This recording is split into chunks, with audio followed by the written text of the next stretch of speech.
Picture the grandest French château you can imagine. Towers copied from Chambord, stone the colour of clotted cream, windows by the hundred, a roofline like a fairy tale drawn by an accountant with unlimited funds. Now pick the whole thing up. Every turret, every carved swag of fruit and ribbon, and set it down on top of a bare hill in the English countryside in Buckinghamshire, where the nearest excitement is a market town that sells cattle on Wednesdays, and the loudest sound at night is a fox. Add a hilltop that had to be sliced flat like the top of a boiled egg before the house could even be started. Add a private steam tramway laid across the fields, nearly 2 miles of it, hauling stone and timber up the slope because no cart road could take the weight. Add teams of enormous Percheron mares, shipped over from Normandy because English horses weren't strong enough, dragging full-grown trees up the hill with their roots bound in canvas so that a rich man would not have to wait 40 years for shade. Add electric light in the chandeliers before most of London had it. Add a French chef, a guest book with prime ministers in it, an aviary full of birds the colours of boiled sweets, and a baron who owned all of it and dined more often than anyone guessed, alone. That's Waddesdon Manor, the most astonishing private house in England, and one of the strangest. A place where a housemaid from the village at the bottom of the hill could spend her morning dusting porcelain made for the mistresses of French kings, and her evening carrying a candle up a back staircase because the electric light was for the family, not for her. A place built to look 300 years old the day it was finished. A place where you could watch a queen arrive in the morning and be scouring a copper pan by the time she left. We're going back there tonight, not as guests coming up the drive with a valet and a hat box. We're going in the other door, the one at the side below ground level where the work came in and the ashes went out. 1 year, 1 person, everything she would have seen, smelled, heard, and survived. One thing before we go down the back stairs, because I want to be straight with you. The house in this story is real, and so is everything that happens to it. Every date, every visit, every marvel, the tramway, the trees, the electric light, the Queen, all of it is documented, much of it in the archives still kept at Waddesdon itself. But the girl whose hands you're about to borrow is not one girl. She's stitched together from the maids who really did climb those stairs, the local girls whose names survive mostly in wage books and census lines. The rooms are real.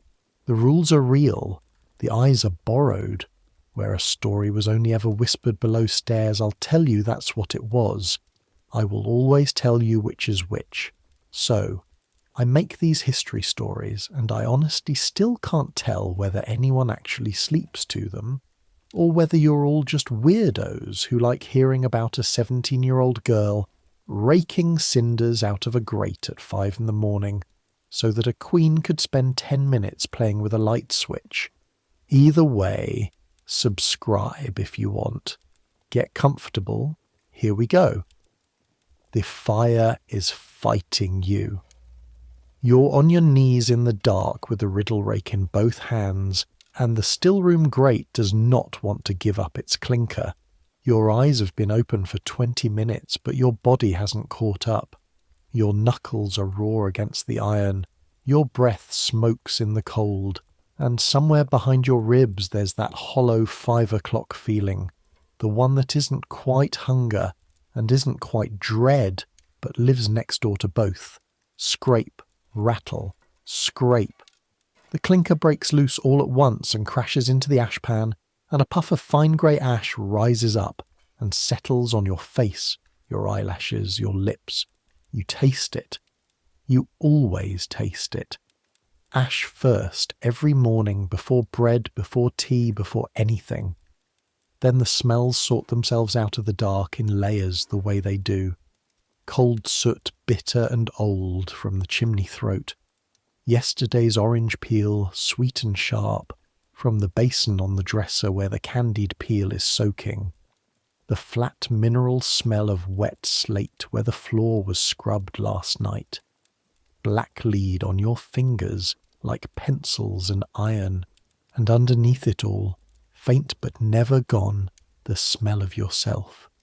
Carbolic soap, sweat dried into wool, the particular smell of a servant's dress that is washed once a week and worn every single day.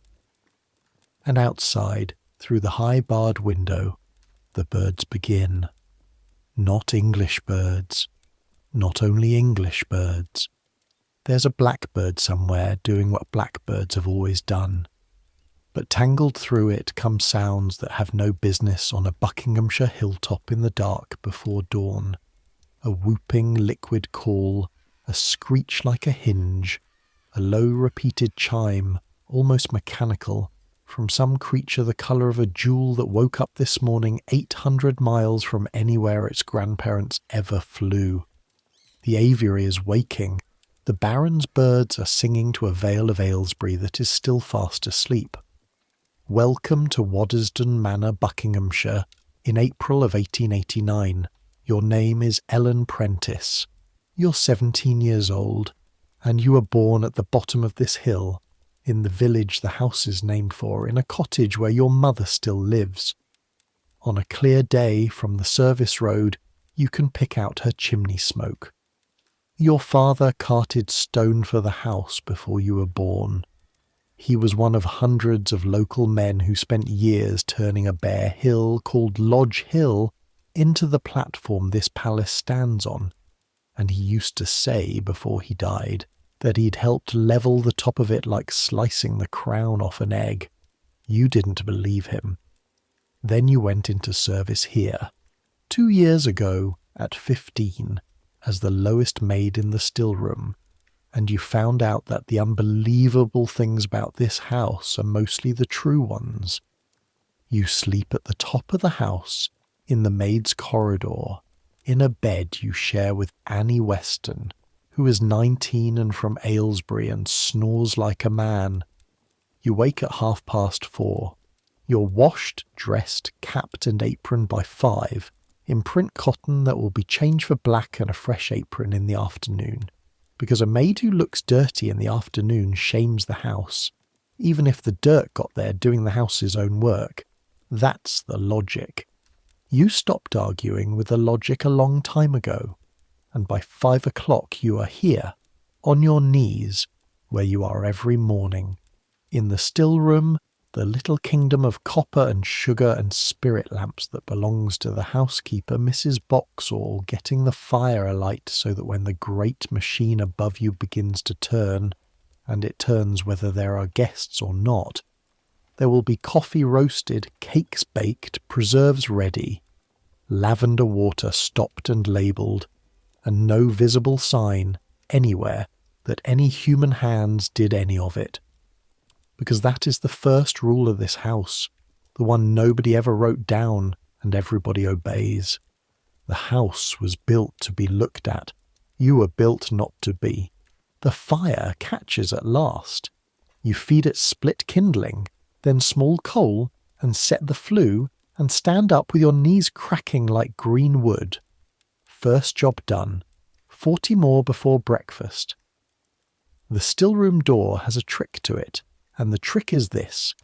The key turns, but the lock won't give unless you lift the whole door by its handle, up and toward you, 1/2 inch, no more, while you turn.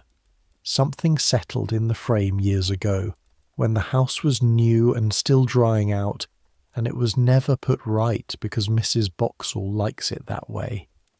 A door that only opens for people who know how to open it is better than a second lock, she says. There are maids who have worked in this house for a year and still can't get into the still-room without help. You learned the lift in your first week. You practiced it at night, quietly, until your wrist knew it without your mind. It's a small thing. But in this house, small things are the whole of the law. You fill the kettles. You set the spirit lamps. You fetch the milk in from the cold slab where it came up from the dairy at 4, and you skim it, and you start yesterday's coffee beans turning in the roasting drum, because the Baron's coffee is roasted fresh in this room every day of his life, guests or no guests, and the smell of it, dark, oily, enormous, rolls out and swallows every other smell in the room, the ash and the peel and the soap, all of it, gone. That smell is the clock. When the coffee smell reaches the passage, it's coming up 6, and the house starts to move. You hear it before you see anybody. Boots on stone far off in the men's corridor. The clank of the hot water cans going up. A door, another door. The long rumble of the coal trolley. Somewhere above your head, on the other side of 10 inches of floor and a world you don't belong to. The staterooms are still lying in the dark with their blinds down, and their furniture sleeping under holland covers, waiting to be woken by hands they'll never feel. And when I say clean, I need you to understand what that means at Waddesdon. This isn't sweeping a parlour. The things in this house are not furniture. There is a carpet upstairs, a savonnerie, woven for the throne rooms of France 200 years ago. That is worth more than every house in your village put together. The cottages, the church, the public house, all of it, rolled up in one length of wool. There are panels on the walls that were carved for Paris drawing rooms before the French Revolution, taken down when those houses was demolished, shipped over, and fitted here so exactly that you cannot see the joins. There is porcelain in the cabinets, Sèvres, the word alone said quietly, the way you'd say a saint's name, painted for Madame de Pompadour, for kings, mistresses and kings, and it is your work, yours and girls like you, born in cottages with dirt floors, to carry the dust away from it every morning without leaving so much as a fingerprint of yourselves behind. Mrs. Boxall arrives in the still room at 6 precisely. You have never once seen her arrive. She is simply not there. And then there, upright in black bombazine with her keys at her waist, a woman of perhaps 50 with a face like a well-kept ledger. The keys are the point of her. Tea, coffee, sugar, spirits, the still room, the china closets, the linen. Everything worth stealing in this house below the level of jewels lives behind a lock, and every lock answers to the ring at her waist. She was in service before you were born. It is said below stairs, and I'll give it to you as it was given, as a story the maids kept, not as gospel, that she once refused a duchess's lady's maid entry to the linen room on principle, and won. She looks at your fire, she looks at your hands, she looks at the coffee drum. The Baron is at home Saturday, she says, 26, meaning 26 guests, and their servants on top, which means 50 extra mouths and 10,000 extra steps. Miss Alice will go through the rooms Thursday. She says that last part the way other people say storms are coming in off the hills. Yes, Mrs. Boxall. The rose petal can serve. We'll start it today while the petals are right. Last year we were late, and it tasted of regret. She unlocks the sugar. She weighs it herself. She always weighs it herself. And the loaf sugar comes out white as frost, and is nipped into lumps, and the lumps are counted. Not because she thinks you steal, because a still room where nothing is counted becomes in time a still room where things go missing, and she has been 40 years learning that people are exactly as honest as their habits. You'll do the petals. Your hands are cool. Annie's are like a blacksmith's. That is nearly a compliment, and in Mrs. Boxall's currency it will have to last you the month. So you spend your first hour of daylight at the long scrubbed table, with a mountain of dark red rose petals from the walled garden, picking out every bruised one, everyone with a bitten edge, snipping the bitter white heel off each petal with scissors, one petal at a time, thousands of petals, until your thumb and forefinger are stained a colour between wine and rust, and the whole room smells like the inside of a rose. The conserve will be potted in white jars with the covers tied and labelled in your own careful copybook hand, and it will go into the dark of the store cupboard, and some of it will be eaten by people whose names are in the newspapers, and none of them will ever know your name, and that you have learned is the shape of your entire working life. You make beautiful things and disappear from them. Remember those jars, the small ones, on the top shelf with the paper caps. I'll ask you about them later. Annie comes down at 6:30 with the tea things rattling, having done her first round of grates in the housemaid's territory, and she is, as always, talking before she's through the door. 26 Saturday, did she tell you? 26, and the Prince of Wales's lot among them, if you believe George. George is a groom in the stables, and Annie believes everything George says, which is her only serious flaw. And the electricians are still not done in the east rooms. There's wire lying along the skirting like snakes. I nearly went headlong. Electric light. She says it the way you'd say sea serpent. In a house. It'll burn the place down and us in our beds, and they'll find us all like cinders in a grate. You'd know, you say. You've raked enough of them. She throws a tea towel at your head. Mrs. Boxall, without looking up from the sugar, says, "Petals," in a voice with a wire in the middle of it, and the morning goes on. But Annie isn't wrong about the wire, and she isn't wrong to say electric light like it's a creature, because here is where you live, and you know it's mad even while you live in it. This house on its hill in the middle of farm country, where the village below still goes to bed by rushlight and tallow, where your own mother trims a paraffin lamp she considers dangerously modern. This house has its own gasworks, its own water pumped up the hill, heat that comes through gratings in the floors from furnaces you feed in the cellars, and now, this very spring of 1889, men in the walls threading copper wire to little glass pears that make light with no flame at all. You've seen one lit in the engineer's room before anyone grand ever saw it. The light was yellow-white and absolutely steady. It didn't breathe. Every flame you've ever known breathes. That was the thing you couldn't get over, not the brightness, the stillness, light standing at attention. The village at the bottom of the hill was mostly dark the night you saw it. You thought about that, walking back up the yard.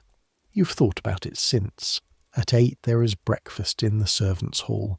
Bread, dripping tea strong enough to stand a spoon in.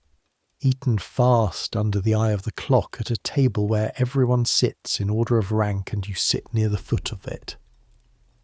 Then Mrs. Boxall does something she has lately begun to do more often, which frightens you a little each time because you can't yet see where it leads. She takes you upstairs with her. Upstairs means through the door at the end of the service passage, the one covered in green baize, and the baize is not decoration. It eats sound. You push through it out of a world of stone floors and clatter and shouted orders, and the door sighs shut behind you, and you're standing in silence so thick and so expensive that you can hear your own blood. Carpet under your boots now instead of stone, light coming soft through linen blinds, and that smell that belongs to no other place you've ever stood. Beeswax and turpentine from the polish, cedar from the cabinets, the cold stone smell of marble, a ghost of yesterday's cigars, and under it something you couldn't name for your first year here until you finally understood it was simply age. Old wood, old silk, old things, all of them older than the house itself, breathing out their centuries into rooms that were built yesterday. Because that's the trick of Waddesdon, the one the guests are meant to feel and never quite see. The house is new, the insides are old. The Baron didn't buy furniture, he bought the 18th century piece by piece, panelling out of demolished Paris houses, carpets out of dead kings' palaces, clocks and commodes and porcelain with royal ciphers on them, and he built this chateau around his collection, the way you'd build a case around a jewel. Your work up here is the lowest kind, and you do it under supervision. You carry, you hold, you fetch, and lately, because your hands are steady and Mrs. Boxall is watching you for something, you don't know what, you dust. Not everything. Nobody dusts everything. The porcelain in the Baron's own rooms he's said to handle himself, and the groom of the chambers has his territories, and the housemaids have theirs. But there is a morning circuit of open shelves and chimney pieces, and on it this particular April morning is a garniture of Sèvres, 3 vases and a pair of cups with covers, blue like the sky in a stained glass window, that blue they made for the king's mistress and named after her, painted with ships and gilded so thick the gold stands up from the surface like embroidery. The rules for handling are absolute, and Mrs. Boxall recites them every single time, the same words in the same order, a catechism. Both hands. Never by the rim, never by the handle. One piece at a time. Nothing pass from hand to hand. Set it down, let the other take it up. Rings off, though you own no ring. Work over the table, never over the floor. You lift the second cup, both hands, over the table.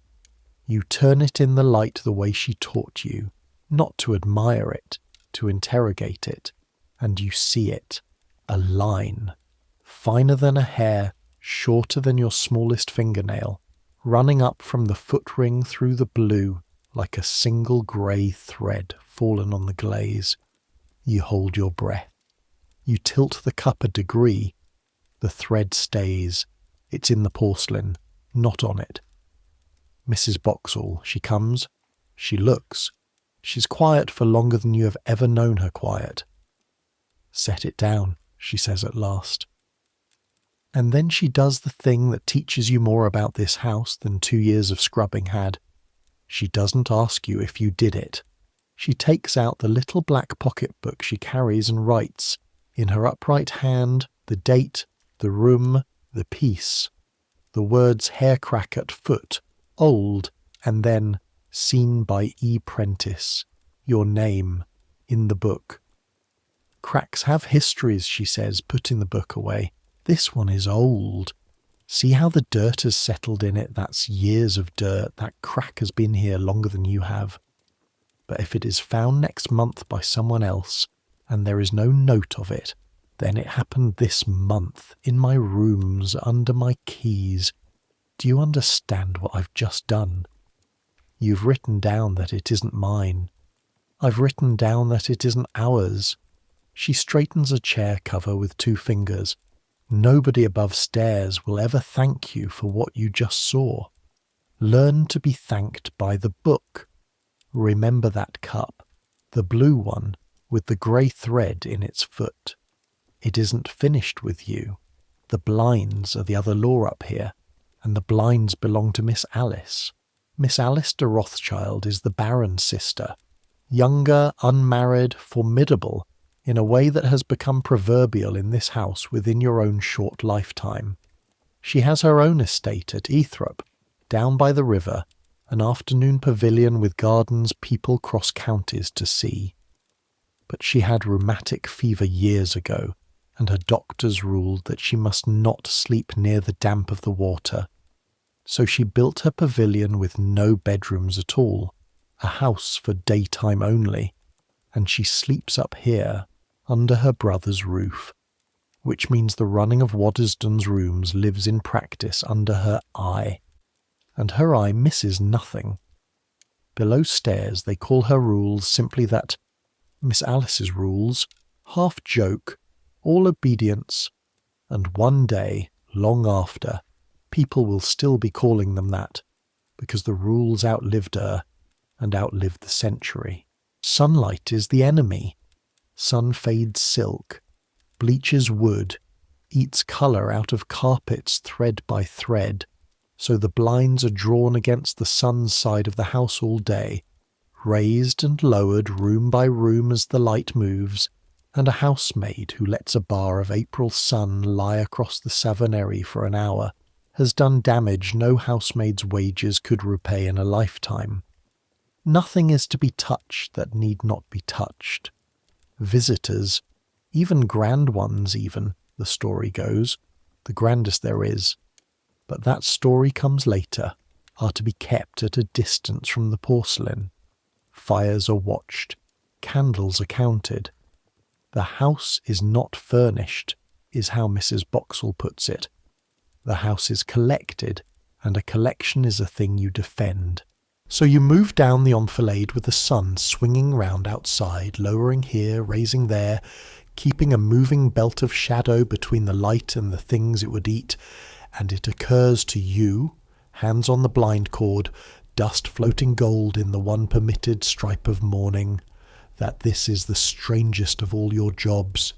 You're paid 4 shillings a week, and you're kept to stand between the sun and France. It's on this circuit, one morning in that same April, that you see the Baron close for the first time. The drill when family passes is drilled into every maid her first day. Stop, step to the wall, face it if you can do so without absurdity, eyes down, still as furniture, and wait to be passed. You're not hiding, you are being invisible, which is different, and harder. You hear him before you see him. A light step, a small dry cough, the tick of a little dog's nails on the parquet, and you are at the wall, with your eyes on the skirting board before your mind has finished the thought. He passes, and then the step stops, and comes back half a pace, and a voice, quiet, precise, with the faintest grain of somewhere else in it, Frankfurt and Vienna and Paris all worn smooth by London, says, "The rose can serve. That is begun." Your heart goes off like a startled bird. You're not spoken to. You are never spoken to. "Begun yesterday, sir," you say, to the skirting board. "Good," says Baron Ferdinand de Rothschild. A pause you will think about for days. "It was always the best thing in the house," he says, half to himself as if quoting someone, and the light step and the ticking dog move away down the long polished floor, and you stand at that wall a full 10 seconds after silence, ears roaring. He's 49 years old that spring, old that he is a member of Parliament for this county, a trustee of the British Museum, one of the richest men in the richest family in Europe. And below stairs, where the truth about the upstairs is the common currency, what they say about him is this, that he built the most sociable house in England and is the loneliest man in it. He married his cousin Evelina when he was 25. 18 months later she was dead, in childbirth, and the child dead with her. And that was December of 1866, and he never married again, never so much as looked, and on the anniversary every winter the house goes quiet around him without ever being told to. He built all this after her, the towers, the terraces, the birds, 26 guests on Saturday, and a man who asks a still-room maid to the back of her cap whether the roses are in the pan. You will hear the housekeeper's version of it once only. One winter evening, 4 words, a door closing on the subject even as it opens. He fills the house. With what, she doesn't say, against what she doesn't need to. There's an errand that falls to you most weeks, and it's the one you do for nothing, carrying the kitchen's list down to the glass houses and the walled garden, A quarter-mile of gravel with the whole Vale of Aylesbury lying open on your right hand like a green map. That's where old Warren is. Warren is past 60, a gardener since before there was a garden, one of the men taken on when the works began, and he has the gardener's way of talking with long silences planted in it, so that a conversation with Warren takes twice as long and stays with you twice as well.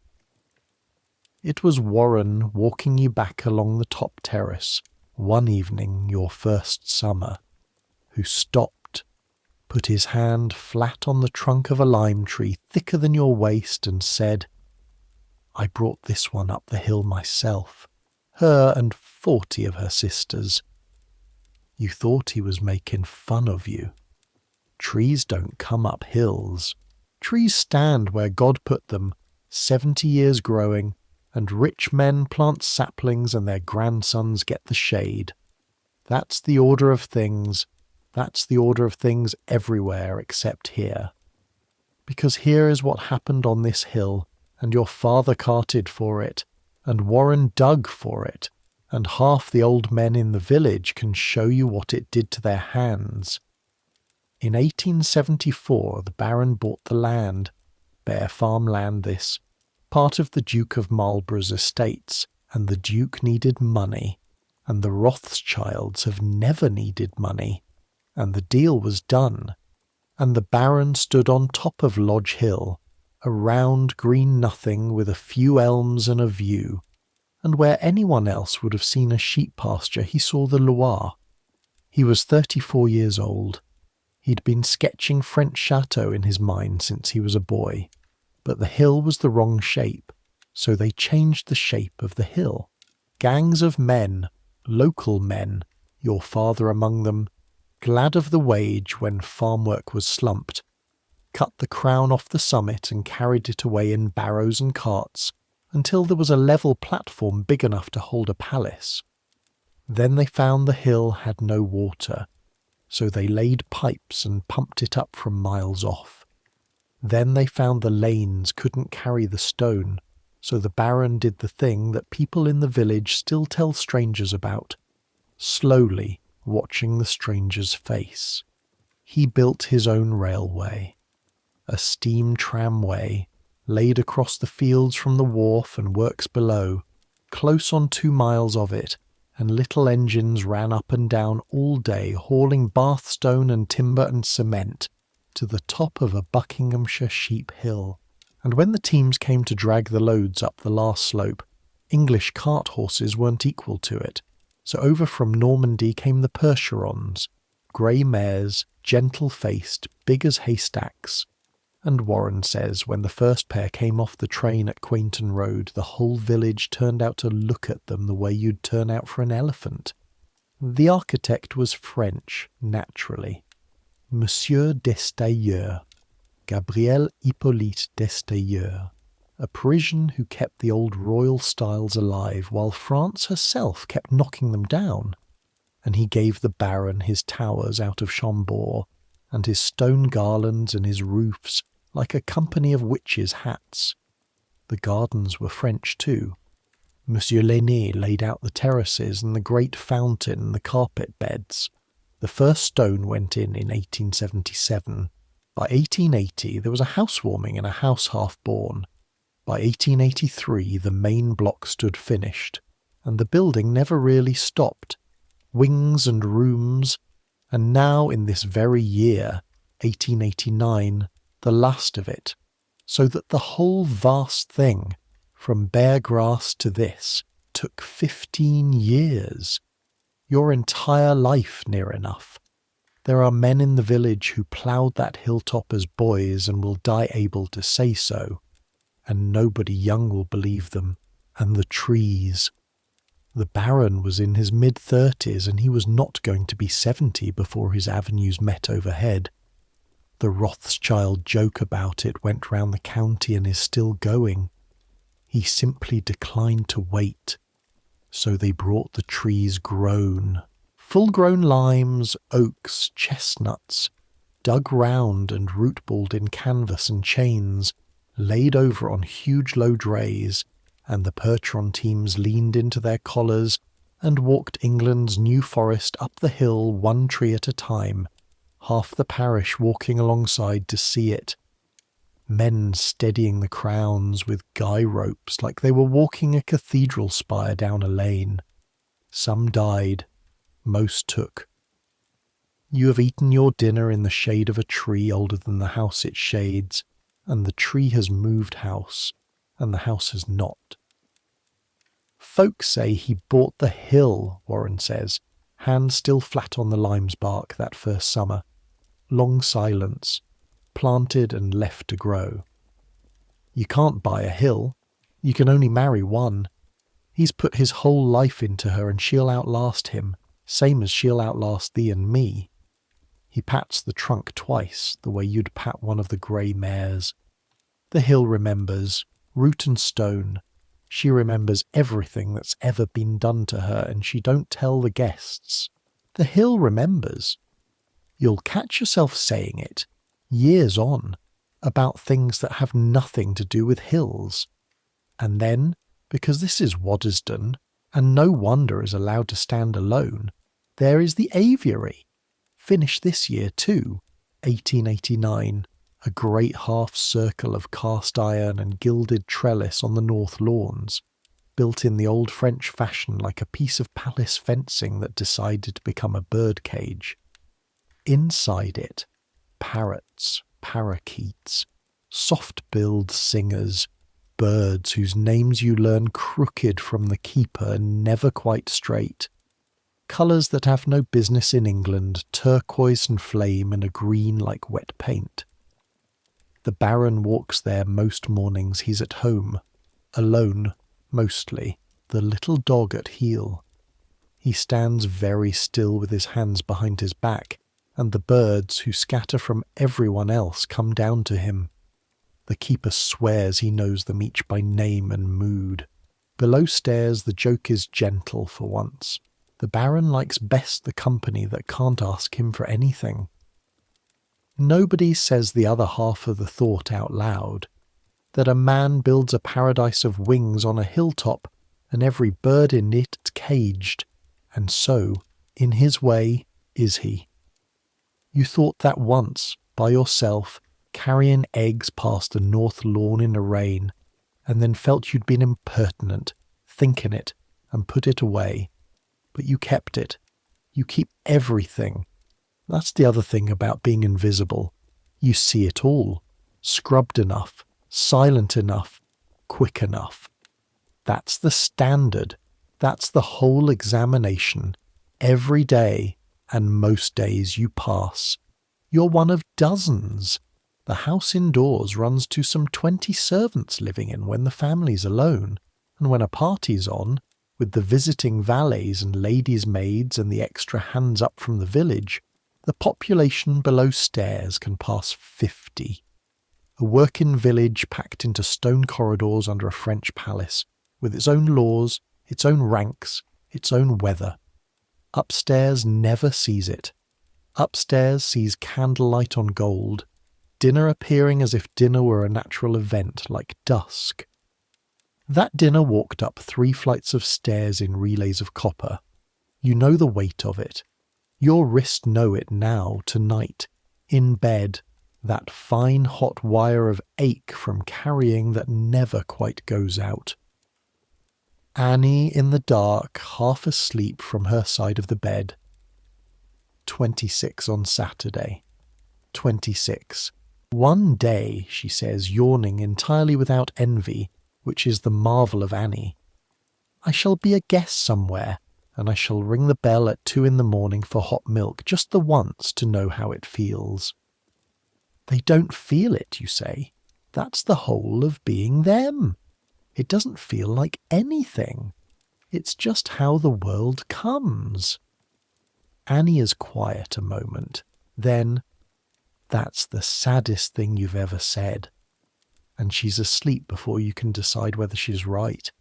And the house settles its vast weight over you both, ticking and sighing, warm water in its pipes, wire in its walls, France in its rooms, Buckinghamshire in its beds, and down the corridor the clock lets go of another quarter hour and you're gone. Saturday comes, and with it the machine. They call them a Saturday to Mondays, these parties, because that's the exact shape of them. The guests come down from London on the Saturday afternoon trains, are met at the station with the carriages and swept the last miles up through the ornamental gates, and they are gone again Monday morning, back to Parliament and the season, leaving behind them a house that looks untouched, and a staff that looks like the survivors of a small war.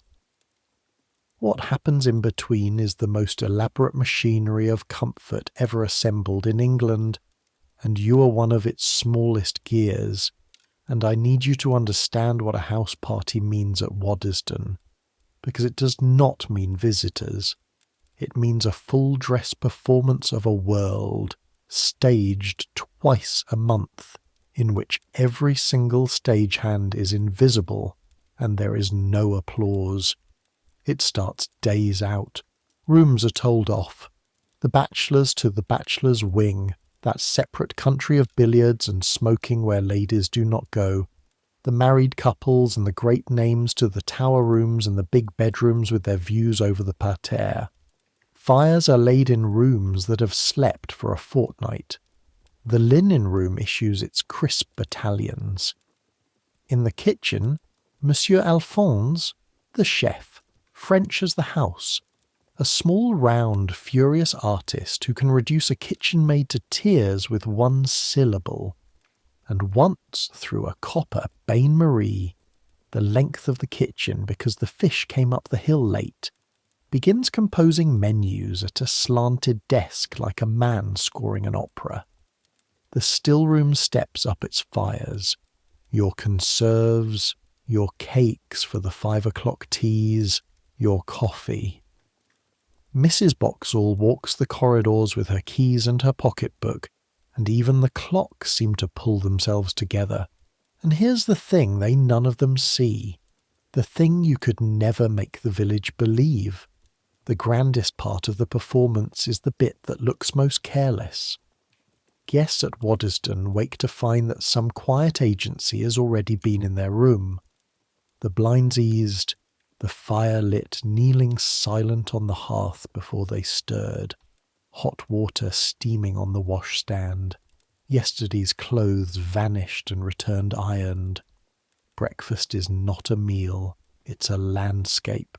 They come down when they please to find it simply existing, chafing dishes over spirit flames, coffee that was green beans in your roasting drum 30 hours ago. A guest once wrote, and this is documented, this is in the letters that survive, that the wonder of the Rothschild houses was that one never saw anything done. Things had merely happened, as if the house itself were the servant. You are what that sentence costs. Up at 4:30, 50 extra sheets. A footman's evening begins in powdered hair and ends past 2 in the morning, and if he does it perfectly, the perfection is precisely that no one noticed him at all. The visiting servants are their own weather. Every great guest brings a valet or a lady's maid, and below stairs these grandees of service are ranked and seated by the rank of their masters, so that in the steward's room a duke's valet outranks a baronet's as surely as the duke outranks the baronet upstairs, and the pecking is, if anything, sharper. A lady's maid from a Mayfair house looks down the servants' hall table at you Buckinghamshire girls, the way her mistress would never trouble to look at anyone, because her mistress has never had to. You hold your tongue and pass the salt. Annie, who holds her tongue the way a sieve holds soup, gets a warning look from the under-butler twice in one supper. Upstairs, meanwhile, is the guest book. It sits. This is real. It survives.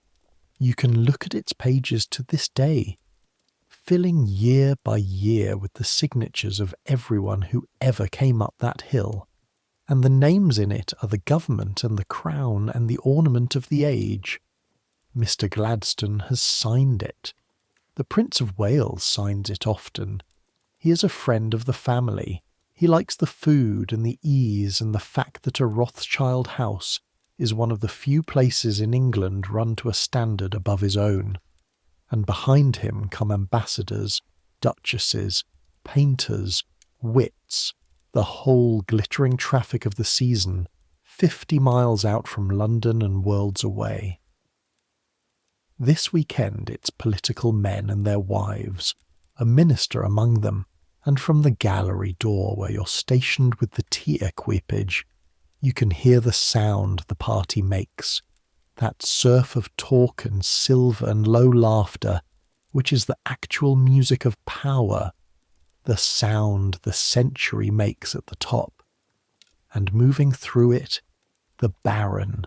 You watch him, eyes down, seeing everything, and you begin to understand what the housekeeper meant. He is a perfect host the way Monsieur Alphonse is a perfect cook, as an art, practised against something. He has taken trouble no one will ever fully see. The guest who loves orchids finds orchids in her room. The minister who keeps early hours finds his breakfast timed to the minute. Conversation is arranged around shy men like cushions. He gives the whole performance and takes a kind of quiet in return. And twice in an evening you'll see it, the thing the maids all know and none of the guests seem to. A half-second when the smile sets, the eyes go somewhere else. Out the dark window, down the years, who can say? And then the footman opens the door and the Baron of Waddesdon comes back into his face and the machine turns on. He fills the house, Mrs. Boxall said. You watch him filling it. Sunday evening, the party at cards and music in the drawing-room, all that gold and lamplight, and you crossing the service passage with a tray of empty cups. Catch through a door ajar one bar of a woman singing Schubert, and you stand for 3 seconds in the cold with the tray cutting its handles into your fingers, listening, and that is your share of the concert. It is, you tell yourself, more than your mother ever got. It is also 3 seconds. Both things are true. You carry the cups down. Monday morning the carriages take them all away, and the house exhales, and the real inventory begins.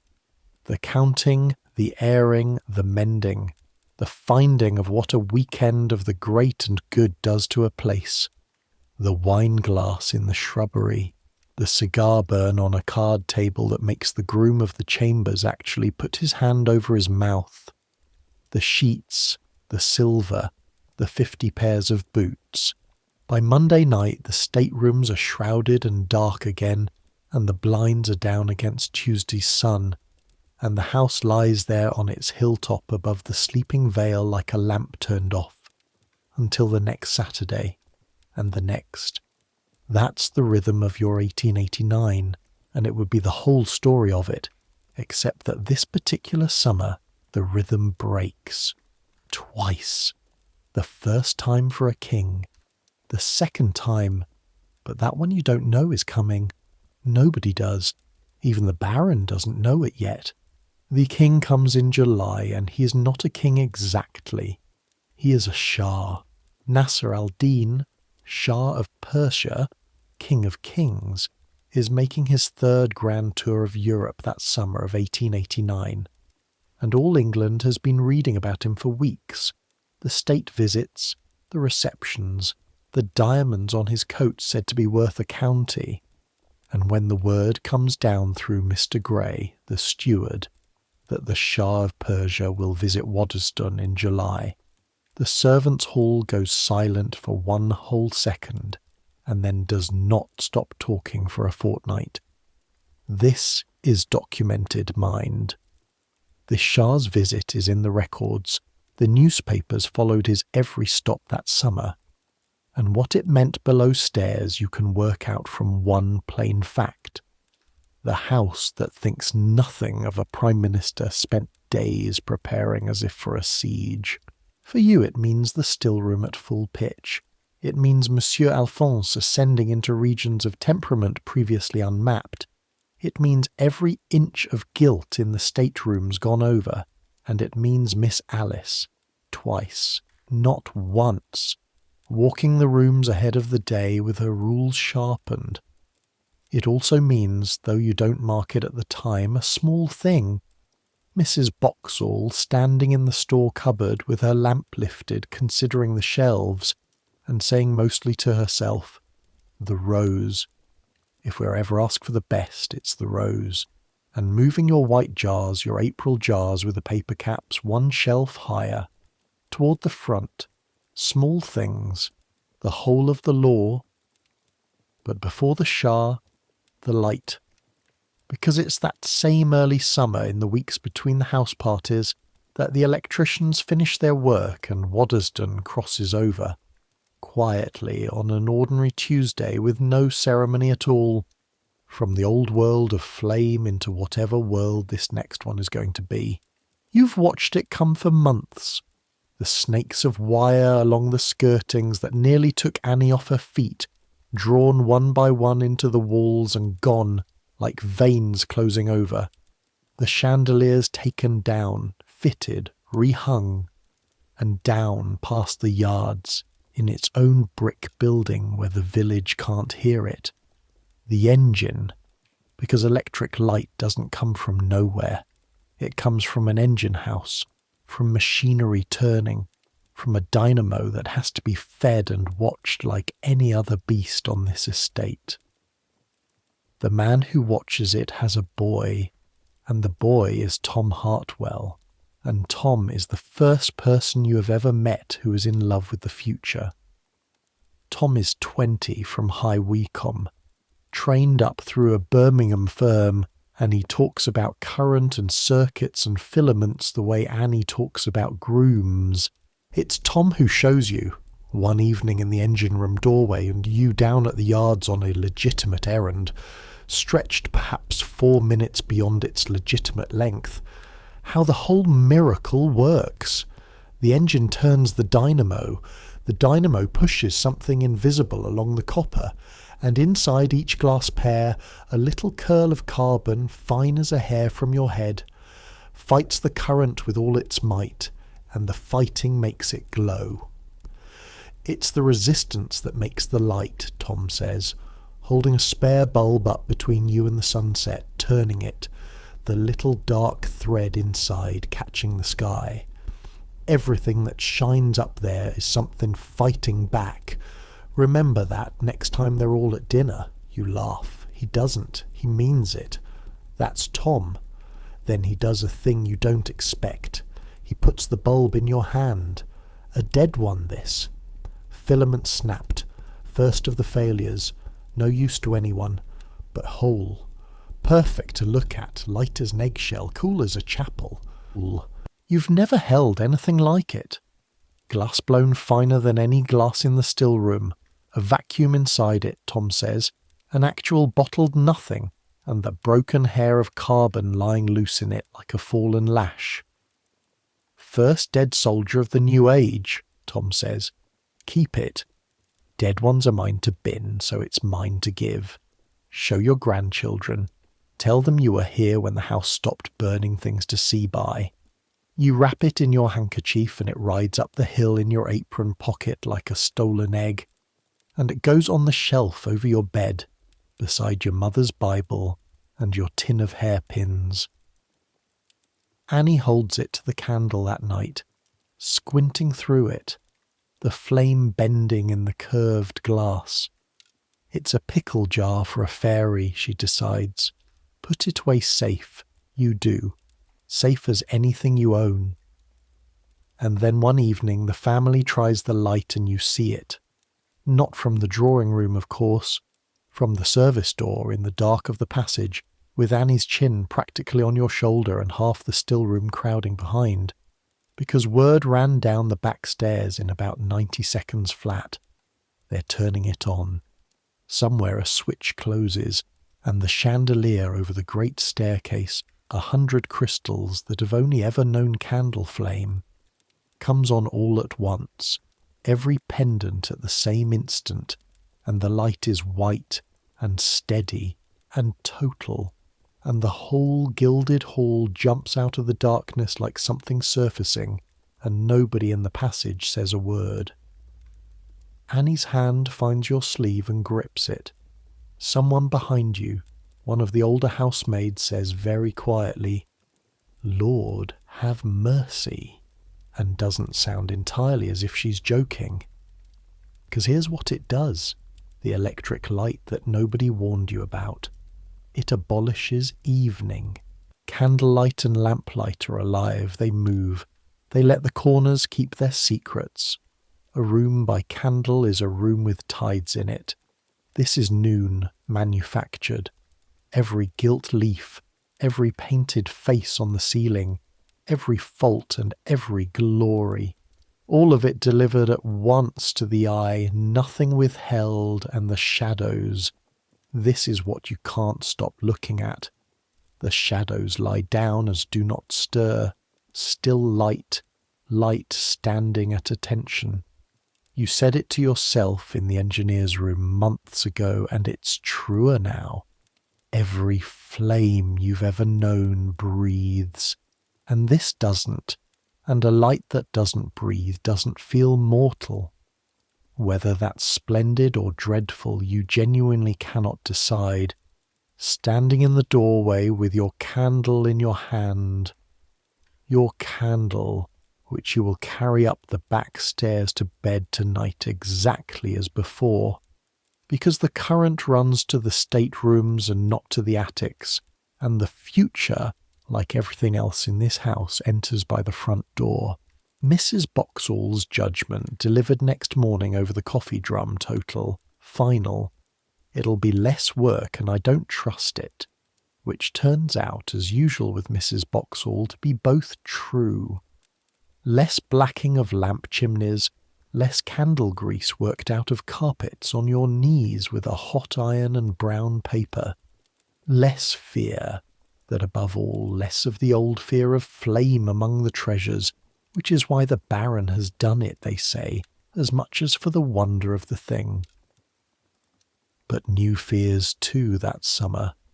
The smell of hot rubber one evening where a wire chafed. Tom and his master walking the wall lines by lantern like doctors listening at a chest.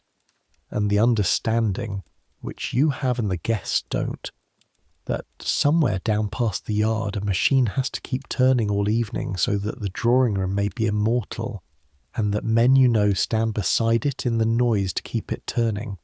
The village, informed by its daughters, delivers its own verdict on the electric light inside a week, and the verdict is Annie's, more or less. It isn't natural. It'll have the place down in ashes, and, this last with grim satisfaction, them as pays for noon at midnight will find out noon was priced as it was for a reason. The village is wrong about the fire as it happens, but hold that thought about noon at midnight. The strangest hour of your year is coming, and when it comes it will be lit by that machine. The Shah's day, when it arrives that July, you spend almost entirely underground, and that is its own lesson. The grander the occasion, the deeper the servants sink. All morning the house drums overhead. You hear the outriders on the gravel through the high still-room window, then the crowd noise off the terraces, because half the county has walked or driven over to stand along the approaches and see a King of Kings pass through Buckinghamshire. Then the going silent that means presentation, and then for hours the huge muffled weather of a great luncheon. Chairs, silver, surf talk, 30 feet of stone and floor between you and the most photographed man in the world. Your part of the King of Kings is this: trays, coffee, your coffee, roasted in your drum, in that room, that morning, goes up to men whose boots have stood on Persian palace floors. What comes back down to you is what always comes down. Empty cups, used spoons, one saucer with a crack nobody will own, and the washing of them. Annie, elbow deep beside you at the sink, states the theology of it once and for all. We've entertained the King of Persia, you and me. He just doesn't know it, and laughs her big laugh into the steam, and the steam takes it up the shaft, and maybe some ghost of it even reaches the state floor, who's to say. Only one moment of that day comes to you direct, and you keep it. Late on, the party walks the grounds. You see them from the yard door for the length of 6 heartbeats, a line of black coats and one figure ablaze among them. Diamonds across his breast like a constable's buttons made of fire, and they pass toward the aviary, and there, the story goes, and this one came down the back stairs the same evening, footman to hall boy to Annie to you, polished a little at every hand, so take it as below-stairs treasure, not testament. The Shah stood longest of anything. Not the pictures, not the porcelain, the birds. Stood before the gilded cage in his diamonds, while the parrots shrieked at him, and seemed, said the footman, entirely content. 2 absolute monarchs, Annie says, considering one another through the bars. And which one's in the cage, says the hall boy, who is 14 and going to go far or hang.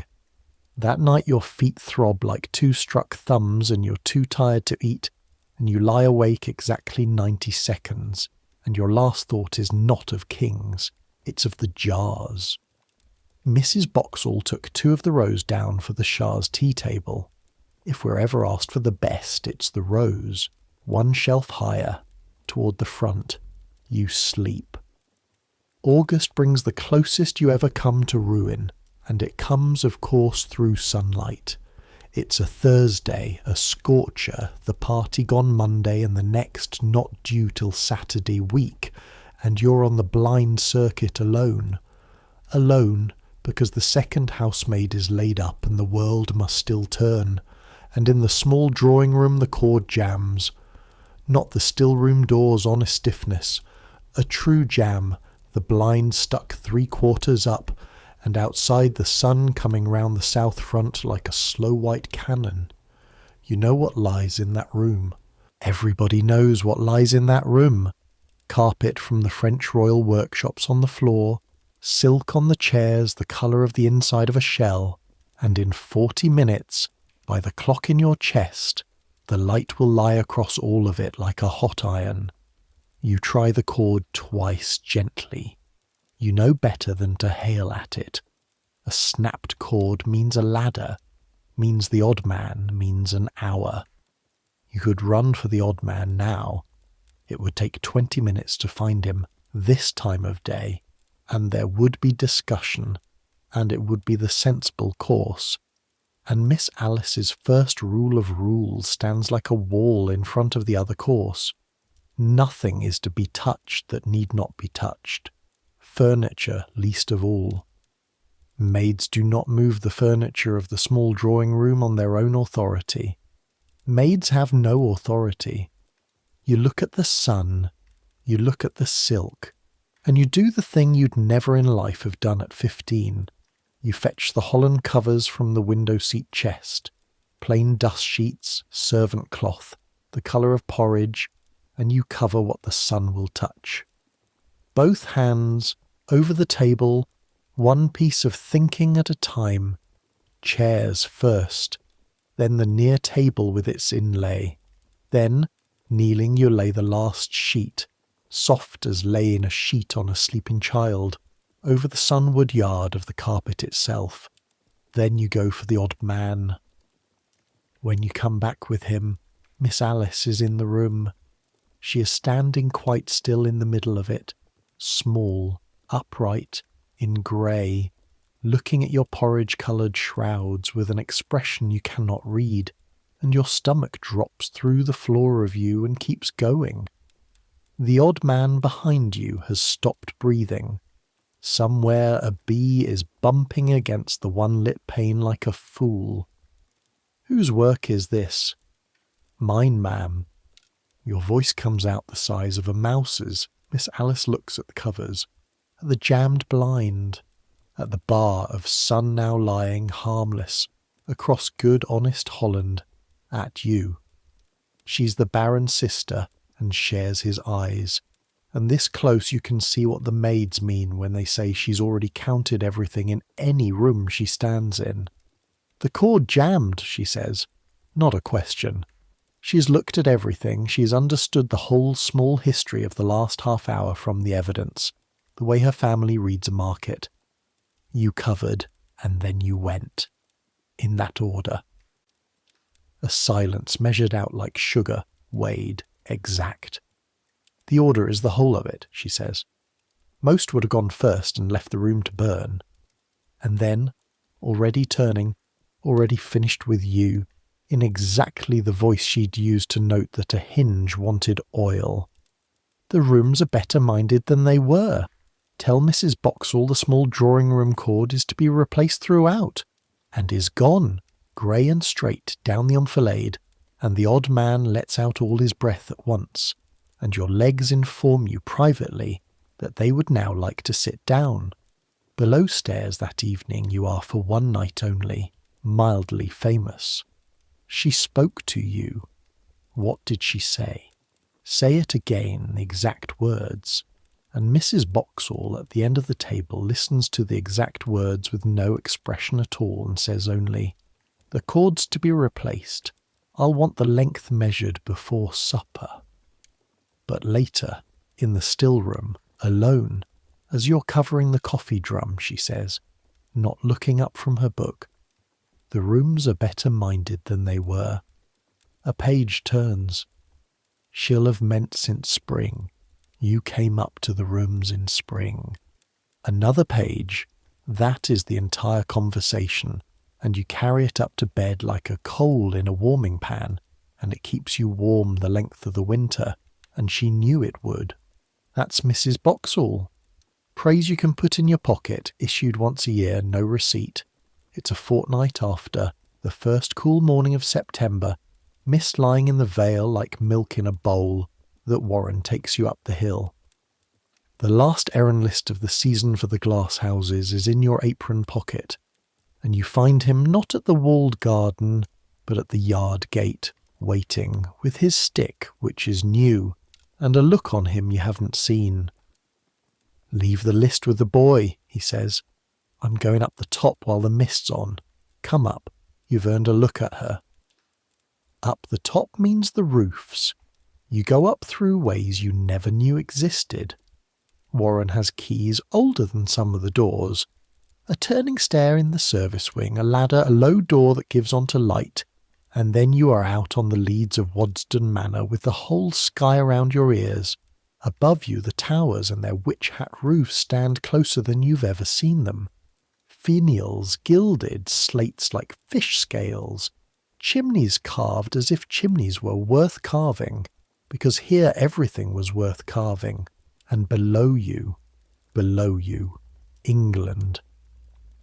The mist is burning off the vale as the sun comes, and the country steps out of it, estate by estate, field by field, 100 greens stitched with hedgerows, spires standing up out of the milk one after another like wicks, Waddesdon village directly below with its smoke rising straight in the still air. You find your mother's chimney in 2 seconds. You could find it blind. Then Quainton under its hill, Aylesbury's grey tower far off in the haze, and the long blue line of the Chilterns holding up the sky to the south. You can see the ornamental gates.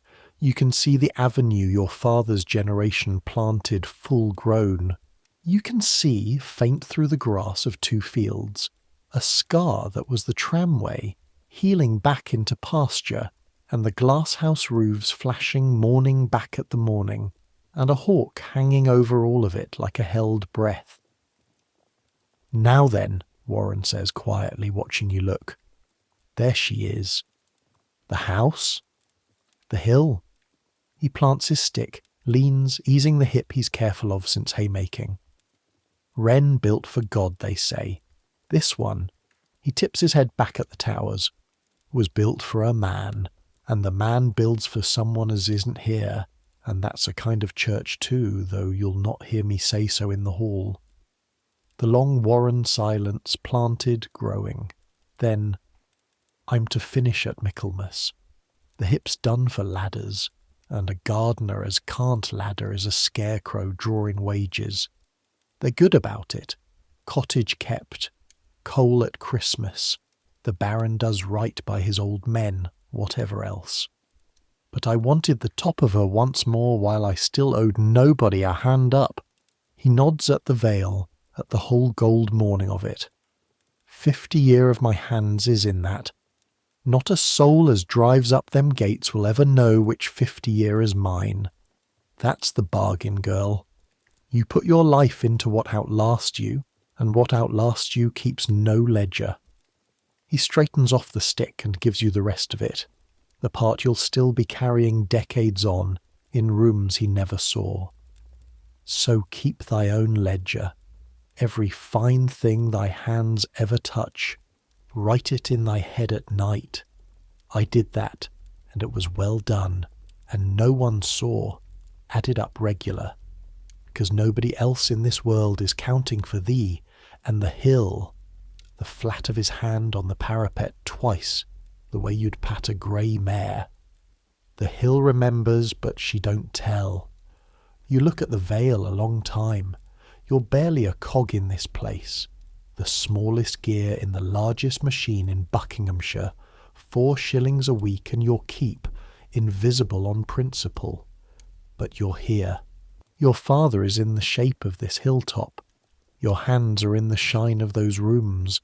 You're part of it, stitched in where the stitches don't show, and standing on the leads in the September sun you feel the size of the thing you're stitched into. And it isn't smallness you feel. It's the other thing. There isn't a good word for it. Warren would say, well done, and no one saw. You go down the ladder behind him, slowly, matching his pace so it doesn't look like matching, and by dinner you're a still room maid again, and the mist is gone off the veil, and the season is turning. Autumn at Waddesdon is shooting season, and shooting season is the house party machine with mud on.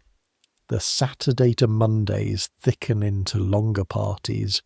The guns are out on the estate from morning, and the game larder, a building handsomer than the village school, fills with pheasants hung in their hundreds like a terrible orchard. The kitchen becomes a place of blood and feathers at one end and spun sugar at the other, which is Monsieur Alphonse's whole art in a sentence. The guests come in wet and go up marble stairs in stockinged feet, while their boots descend to the lamp room to be dried and blacked by midnight hands, and the smell of the house changes for the season.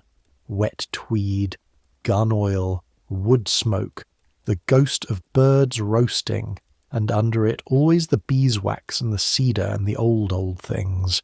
For you the autumn is mostly stairs, but it's also the autumn of Annie and George, which below stairs is followed more closely than Parliament.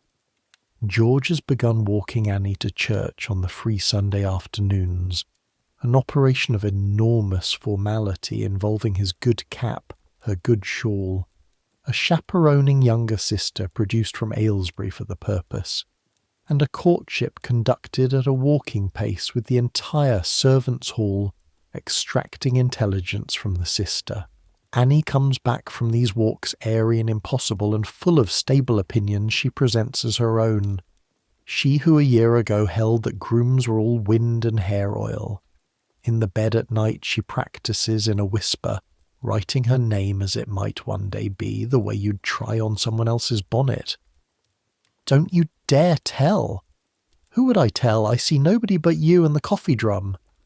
Tell the drum and you're dead, says Annie, and is asleep in a minute, and you lie there listening to the house tick and feeling the first cold finger of a thing you'll feel all year. Everything is turning. Warren gone at Michaelmas. He left with no ceremony at all one Friday, a nod at the yard gate, tell thee Mother Wall wants pointing, and now Annie writing new names in the dark. The house stands still as a mountain, and everyone in it is a river. Winter shuts down on the hill in December like a lid on a pot.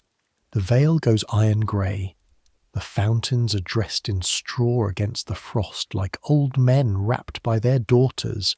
The aviary birds crowd the heated inner house behind glass. There is a boiler for the parrots. There is genuinely a boiler for the parrots. Your mother refused 3 times to believe this.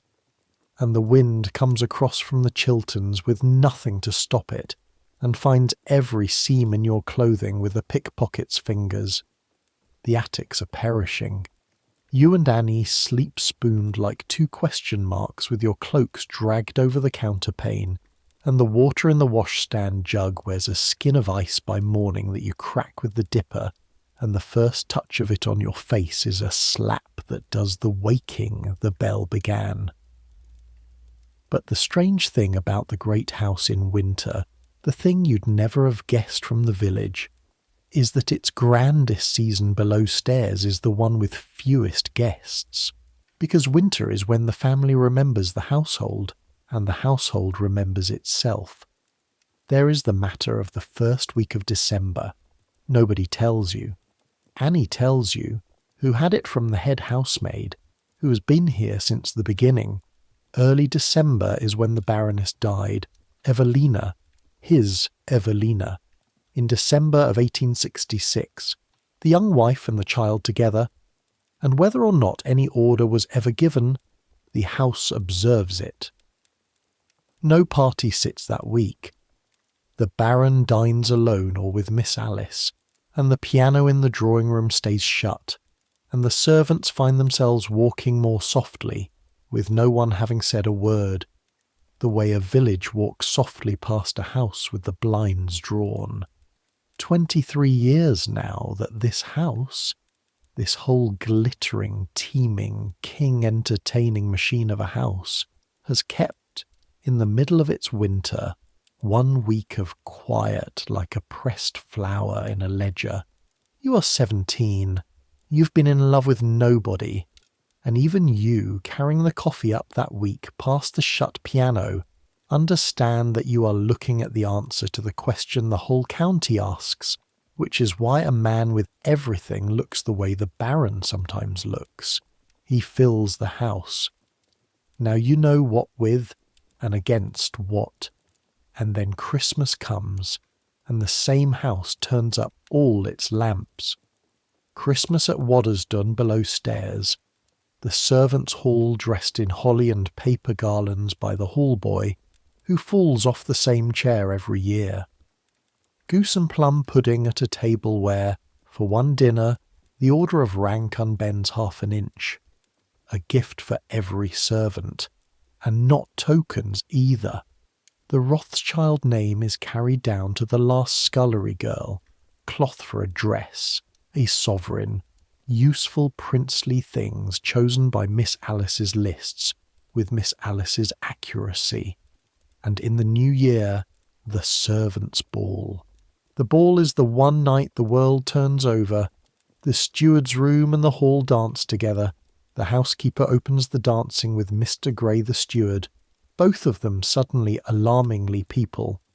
Mrs. Boxall waltzes. Mrs. Boxall waltzes well, you will never recover.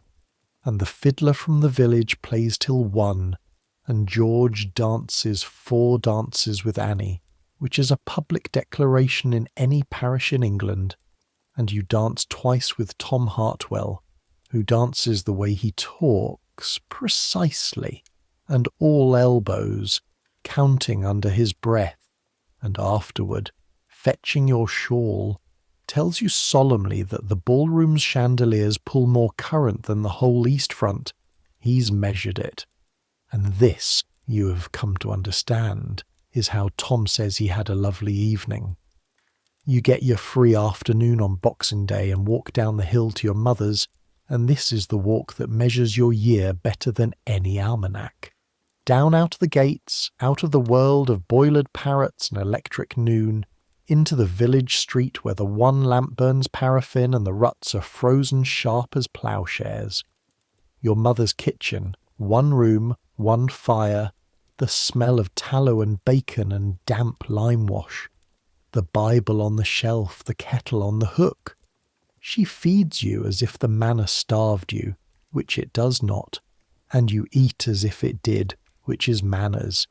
And she asks after the house the way the whole village asks after the house, hungry for it and proud of it and slightly at war with it all at once, because the house took the hill, and the house pays the wages, and the house is why the village has a school and a doctor and why her chimneys sound. The Baron rebuilt half the village as thoroughly as he built the manor, and to this day you can tell his cottages by their neatness, like his handwriting on the landscape, and still, it sits up there above them all, blazing at midnight, foreign as a comet. They say he lights it of an evening whether there's company or no, your mother says, meaning alone, all that light just for him. And you say, sometimes, and don't try to explain the rest. The shut piano, the pressed flower week, the birds that come down to his stillness. 'Cause there's no explaining the house to the village or the village to the house. You are the seam where they're sewn together, you and every girl like you. The seam feels everything and says nothing. That's what seams are for. You walk back up in the blue winter dusk, and the manor comes out above the bare trees with its windows lit. A dozen of them electric now, that pale unbreathing gold among the warmer flames. And you stand a minute at the bend in the drive, your breath smoking, your mother's shortbread in your pocket, and you look at it the way strangers look at it. It is, you're prepared to swear, the most beautiful and the most unlikely thing in England. France on a Buckinghamshire hilltop, noon at nightfall, a palace with your own small fingerprints hidden all over it, polished away daily, renewed daily, like the tides writing on sand. You don't know. Nobody on the whole dark hill knows, not the Baron himself at his solitary table, that the year now 3 days away is the one the house will be remembered by. That its strangest, brightest afternoon is already moving toward it, quietly, the way all history arrives, as a date on nobody's calendar yet, a letter not yet written, a small dry lady 70 years old, 40 miles away at Windsor, who does not visit anybody, and who is about to change her mind. You go in by the yard door, the still-room fire wants raking by 5. Some things don't change. The letter, or however it truly came, letter or word of mouth through equerries and railway timetables, the archives keep the fact and the below-stairs version kept the drama, arrives at the end of April 1890, and the fact is this, and it is real, and you may check it. Queen Victoria has asked to come to Waddesdon. Now you have to understand what that sentence meant in the England of 1890, because the words have gone soft with time. The Queen did not visit. The Queen had been a widow for 28 years and had spent them declining things. She declined London, mostly. She declined society. The great hostesses of the age would have crawled the length of Piccadilly on their knees for what has just dropped onto the hall table of a house in Buckinghamshire. For the Queen to come to a private house, to travel from Windsor for the express purpose of seeing what a subject had built, was so nearly unheard of that the newspapers, when they got it, treated it as news of state, and the reason she was coming made it stranger and made it, below stairs, a matter of the most intense private pride. She was not coming for the Baron, particularly fond as the royal family were of the Rothschilds. She was coming, the word ran, to see the house and its gardens, and the detail that went round the servants' hall like a spark round a powder room, the electric light. Her Majesty wished to see the electric light. Tom Hartwell, informed of this at the yard gate, goes white, then red, then says, "Then it had better work," and does not make another joke for 2 weeks. The date is fixed, the 14th of May, 1890. A Wednesday.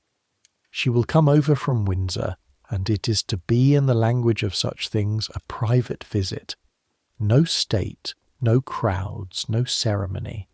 You will learn in the next fortnight that there is nothing in this world so elaborate as royal simplicity. A state visit has rules. Everyone knows where to stand for a state visit. A private visit means the household must produce perfection with no visible apparatus at all, must build the cathedral and then hide the scaffolding, the masons, the mortar, and if possible the fact that stone was ever involved. Which is to say, a private visit is aimed precisely at you.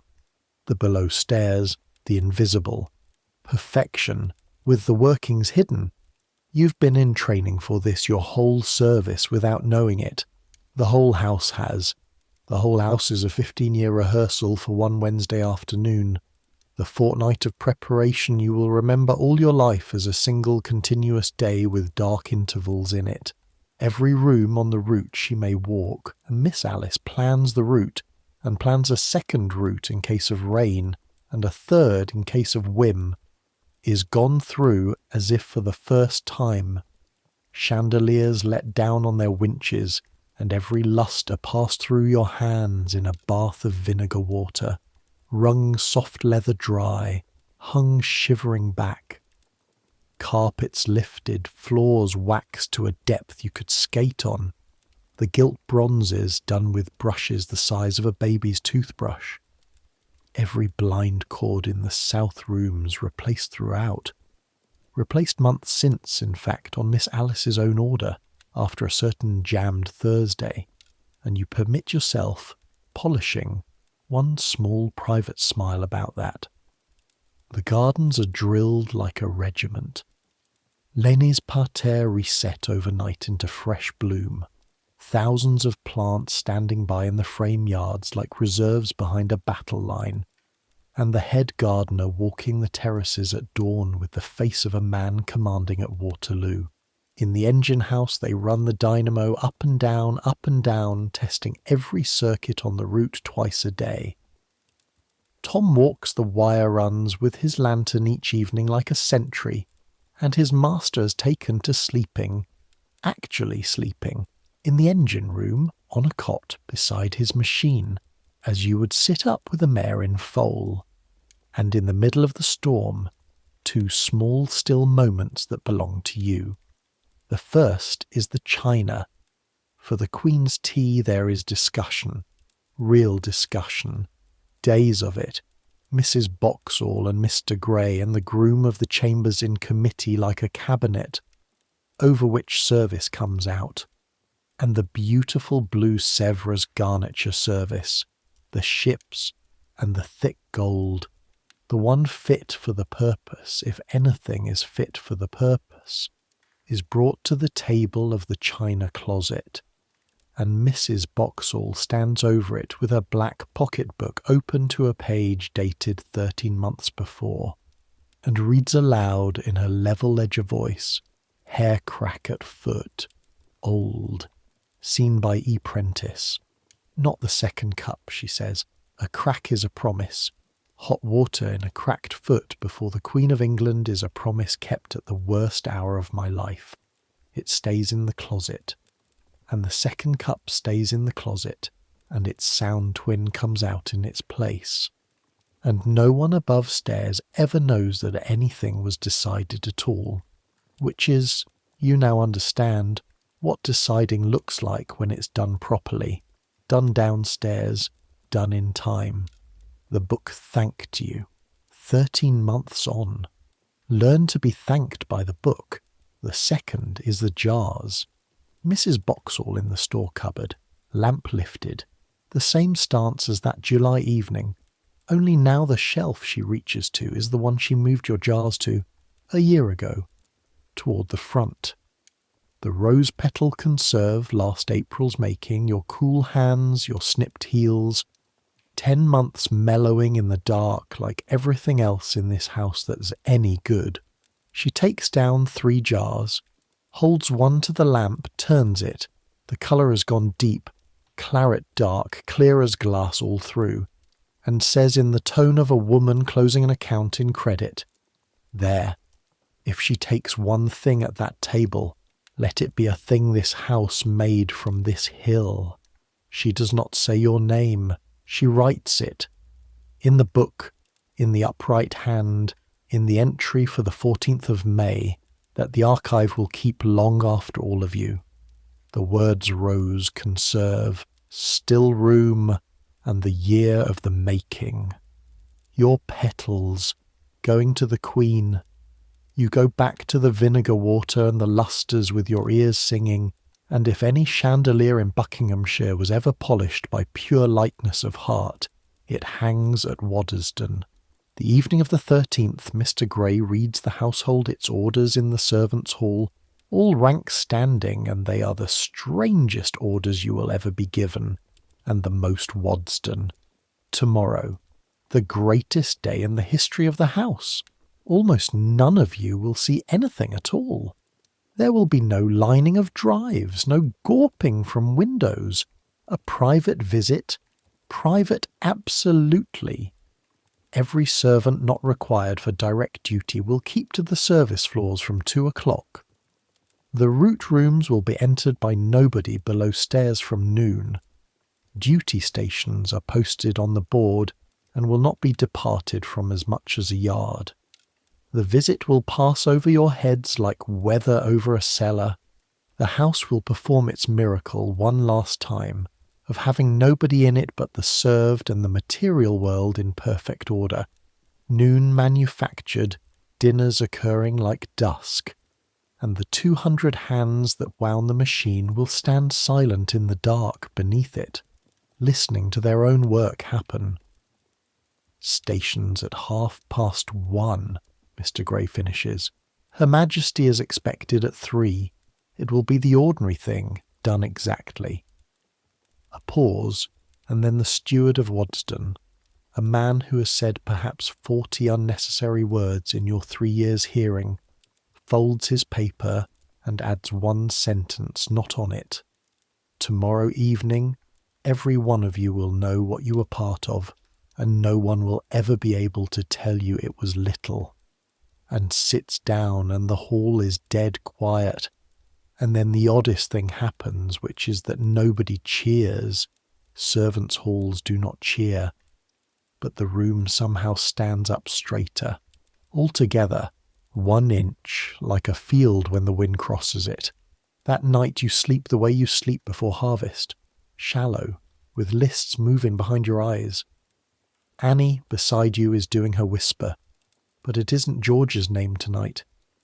The Queen, she whispers, to the ceiling, to the dark, to the whole sleeping hill. Our house, the Queen, our house. 2 years ago you'd both have said the Baron's house. You fall asleep trying to find the moment it changed, and you can't, because there wasn't one. It changed the way the trees took root, invisibly. Hand over hand, year by year, until what was hauled up the hill would die now if you moved it. The 14th of May, 1890, begins at 4:30 in the dark, the same as every day of your life, and there is a comfort in that you wouldn't have expected. Whatever else this Wednesday is, it starts on its knees at a grate, with a riddle rake, with ash on your lips. The fire fights you, same as always. You win, same as always. Outside the high window the aviary wakes, and the Baron's birds sing up the dawn of the day. Their cage receives an empress, and they make exactly as much of it as they made of yesterday, which is, when you think about it, the only sane behaviour on the entire hill. By 6 the house is a struck hive, but a silent one. That's the eeriness of it. Everyone at double speed and half volume, the corridors full of hurry with the sound turned down. and at 10 minutes past 6 comes the moment that is yours. The small, absurd moment no archive will ever hold, and I give it to you as what it is. The sort of thing that happened in every great house on every great morning, and survives only as long as somebody keeps telling it. The coffee is not begun, because the still room is locked, because the fourth housemaid, sent down early with the message to begin, Mrs. Boxall being 3 deep in linen, cannot open the door. You come round the corner to find her rattling the key in it, close to tears, a big raw-boned child of 15 in her first month of service, on the one morning of her life when nothing must go wrong, wrenching at a lock that has decided in its wisdom on this of all mornings to be itself. It won't, the key turns, and it won't, it will. You put your hand over her hand on the handle, lift, up and toward you, 1/2 inch, now, turn. The door sighs open like a hymn. The child stares at you as if you'd parted water. It's settled in the frame, you tell her, already moving to the drum, tying your apron. Been like it since before I came, a door that only opens for them as know how. And you hear whose voice is coming out of your mouth, and you finish the sentence anyway. Ledger flat, keys at the waist, is better than a second lock. Now fetch the milk. You've a queen coming. At 1:30, stations. Yours is the still-room end of the service passage behind the staterooms. You and the tea equipage and 2 footmen and the dumb silence of 200 people in a stone hive holding its breath. Mr. Gray passes down the passage once, at 2, checking stations the way a captain walks a deck and says nothing to anybody, and his silence is somehow the most reassuring sound you've ever heard. Somewhere overhead, in rooms now empty of everyone but their 400 years of things, the blinds stand at Miss Alice's exact angles, and the new set parterre blazes to itself outside the windows, and the whole 15-year miracle waits, polished, poised, unwitnessed, perfection with the workings hidden, and you are the workings, and you are hidden, and you find your heart is going like a bird against a pane. 3 o'clock comes and holds its breath, and then you hear it, not the carriages first, the bells, Waddesdon Church down the hill letting go all at once, faint through 30 feet of stone like bells rung under water. The village, private visit or no private visit, is on its feet along the lanes. You know without seeing it exactly how it looks, your mother in her good shawl at the churchyard wall, the school turned out scrubbed and waving, half the parish that levelled this hill and carted this stone standing along the road it built, to see the sovereign of a quarter of the earth ride up it. Then through the bells, the gravel, that long many-wheeled crunch coming up the drive under the full-grown avenue, the pause, the stillness, doors. And then nothing. Silence overhead. She is in the house. What happens above you for the next hours? You receive the way the below stairs has always received history. In fragments, by relay. Footman to hallboy to passage, each carrying his 30 seconds of eyewitness like a coal in a shovel, and the whole assembling itself in the servant's memory by nightfall, into the account that will be told in this county for 100 years, and here is what the fragments said, and here is the plain record behind them, and as promised I'll keep the seam visible between the two. The record says, the Queen came over on the 14th of May, 1890, expressly to see the house. The Baron received her. She went about the grounds and the rooms, took tea, and returned the same evening, and the visit went perfectly. That is the lattice, and it is solid, and it is in the books. The fragments are the roses on it. The first fragment comes down before 4, breathless via the second footman. She has gone round the grounds and not walking. She is 70, her knees are past it, so she is drawn in her little pony chair, a tiny basket-work carriage behind a Eled pony, and the Baron of Waddesdon walks beside the wheel the whole way like a subaltern, bareheaded, showing her his fountains, his carpet beds, his transplanted forest. The aviary, says the footman, she liked. The birds, ignorant of empires, shrieked at her exactly as they shrieked at the Shah, and are thereby the only residents of England who have treated both monarchs with perfect equality.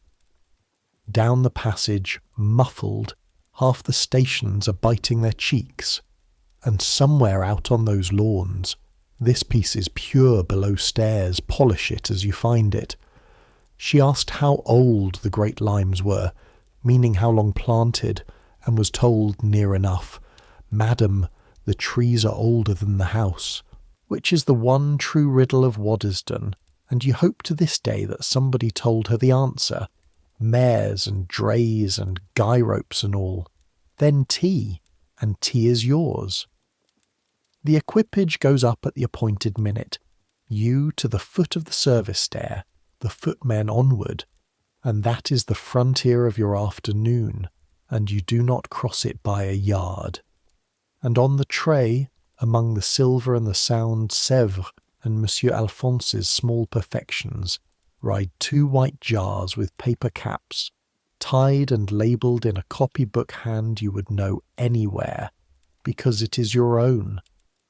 You stand at the stair's foot in the half-dark, hands folded, and somewhere 30 feet of stone away, the Queen of England, Empress of India, is at a tea-table on which there sits a thing you made at 17, with stained fingers, at a scrubbed table from the petals of this hill, a year ago almost to the week. And whether she took any, no record on earth will ever say. The footman, closely examined that evening by the entire lower hall, could report only this. The jar came back opened. Opened! It is not nothing. It is, in fact, Annie's ruling, delivered at supper with the force of a court of appeal. Everything. Opened means tasted. Tasted means Her Majesty has had our rose, and I'll thank the table to drink to the still room. The table drinks to the still room. You look hard at your teacup, and your ears burn in the dark like 2 small lamps, and Mrs. Boxall from the head of the table lets it happen, which, from Mrs. Boxall, is a proclamation. But before all that, before supper and the rulings and the relays, comes the light, because the afternoon has 1 more hour in it, and it is the hour the whole visit was made for, the reason a woman who visits nobody crossed 2 counties. The great chandelier is to be shown, and Waddesdon Manor is to turn on the electric light for the Queen of England. You feel it before you hear anything. That's the part no one upstairs could know, and the part you'll tell for the rest of your life. Down in the service passages where the current's pulse is a faint singing in the walls if you know how to listen, and Tom taught you how to listen, you feel the load come on.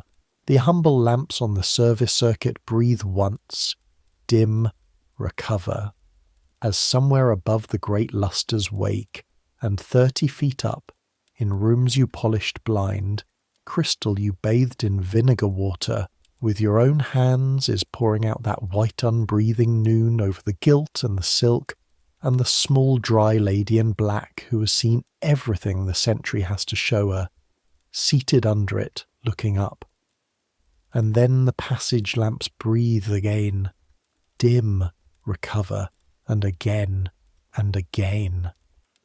And down at your station you cannot know, no one below can know for a long 90 seconds, what it means, only that the load is coming on and off, steady as a pulse, as if the house itself were slowly, enormously blinking.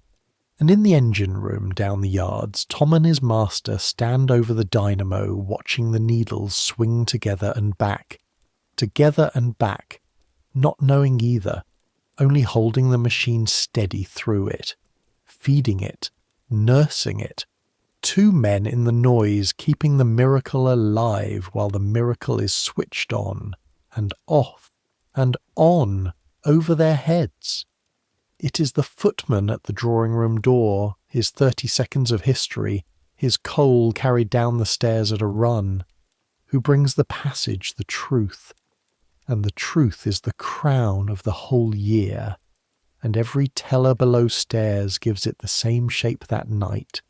So I'll give it to you as the household kept it, and as Waddesdon has told it ever since.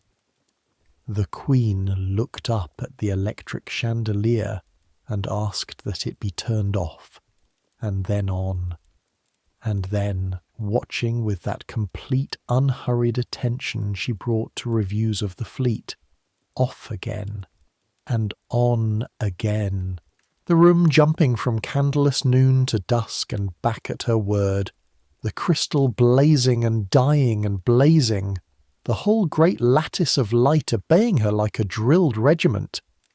And she kept at it, they say, for 10 full minutes. 10 minutes. The house had rehearsed 15 years for this afternoon, and the part Her Majesty liked best, the part she came for and the part she stayed over, was turning the lights on and off, and on, and off. 70 years old, the most powerful woman on the earth, who had long looked askance at the electric light in her own castles, standing in a subject's drawing-room making noon, and unmaking it with a word, over and over. Like a child, whispered the hall-boy down our end of the passage, 14 years old, going to go far or hang, and nobody reproved him because nobody could. Like a child with the best toy in the world. 10 minutes. You stood 30 feet under them, feeling every one of them arrive through the wall, and in your apron pocket, because you'd slipped it in at 4:30 that morning, on an impulse you couldn't have explained to Mrs. Boxall or your mother or yourself, the way you'd carry a charm to a fair. The little dead bulb rode through all of it. Tom's glass pear, the first spent soldier of the new age, light as an eggshell against your hip, while its million brothers were born and killed and born again upstairs at the pleasure of the crown. It's the resistance that makes the light, Tom said once, holding it up to a sunset. Everything that shines up there is something fighting back. You close your hand round it in your pocket, in the dark, in the singing wall of the passage, 18 years old, invisible on principle, part of it forever. Well done, and no one saw. By evening it is over. Gravel again, the long crunch unwinding away down the avenue, the bells once more from the village, ringing her off the hill and her way toward Windsor, and then the strangest sound of the entire day, which is the house itself, all at once, attic to cellar, letting out its breath. You've never heard 200 people exhale before. It sounds like the sea. Supper that night in the servants' hall is the finest meal of your service, and not because of the food, though Monsieur Alphonse, soft as new bread for one evening in his life, sends down to the hall the remains of glories the upstairs never finished, so that scullery girls eat things that afternoon's empress left untouched. It is the finest because of the sound of it.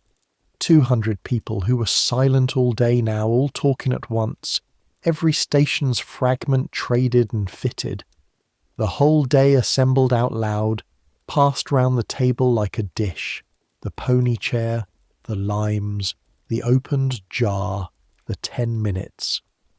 Everyone owning a piece, everyone's piece needed. Mr. Gray stands at the end with his glass of beer and says 11 words. It was the ordinary thing, done exactly. I am obliged to you. sits down, and that from Mr. Gray goes round the room like brandy. You sleep that night the deep, dreamless, bottom-of-the-well sleep that only comes after the great efforts, and you wake at 4:30 out of ancient habit, and lie there one whole minute in the dark, one stolen minute, Annie's breathing beside you, the house enormous and quiet above, feeling the strange weightlessness of a thing finished.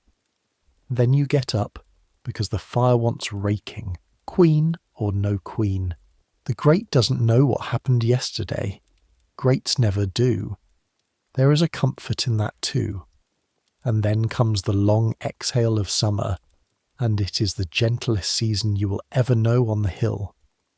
Because here is what nobody tells you about the great occasions. The truest pleasure of them is afterward. The house has passed its examination. The hardest ever set a private house in England, sat in a single afternoon, marked by the one examiner from whom there is no appeal, and everyone in it, from the baron to the hall boy, walks for weeks with the ease of people who no longer have anything to prove. The newspapers have their paragraphs, the county has its story, the village your mother reports has appointed itself joint owner of the entire event, and men who stood at the churchyard wall for 1 minute of passing wheels now describe the day with the authority of equerries. Miss Alice's blinds go up and down at their exact angles. The parterre is changed overnight twice for no monarch at all. For June, which at Waddesdon is reason enough. The Saturday to Monday's resume, ministers and duchesses, and it is remarkable how restful a mere cabinet minister is to serve once you have heard the bells ring for Windsor. The baron's own summer, seen from below, is the quietest you remember, and the household reads it rightly. Not flatness, peace. He has shown the thing he built to the last person left worth showing it to, and she stayed over the lights like a girl at a fair, and there is nothing above that. The ladder of this world has no further rung, so the machine eases half a turn.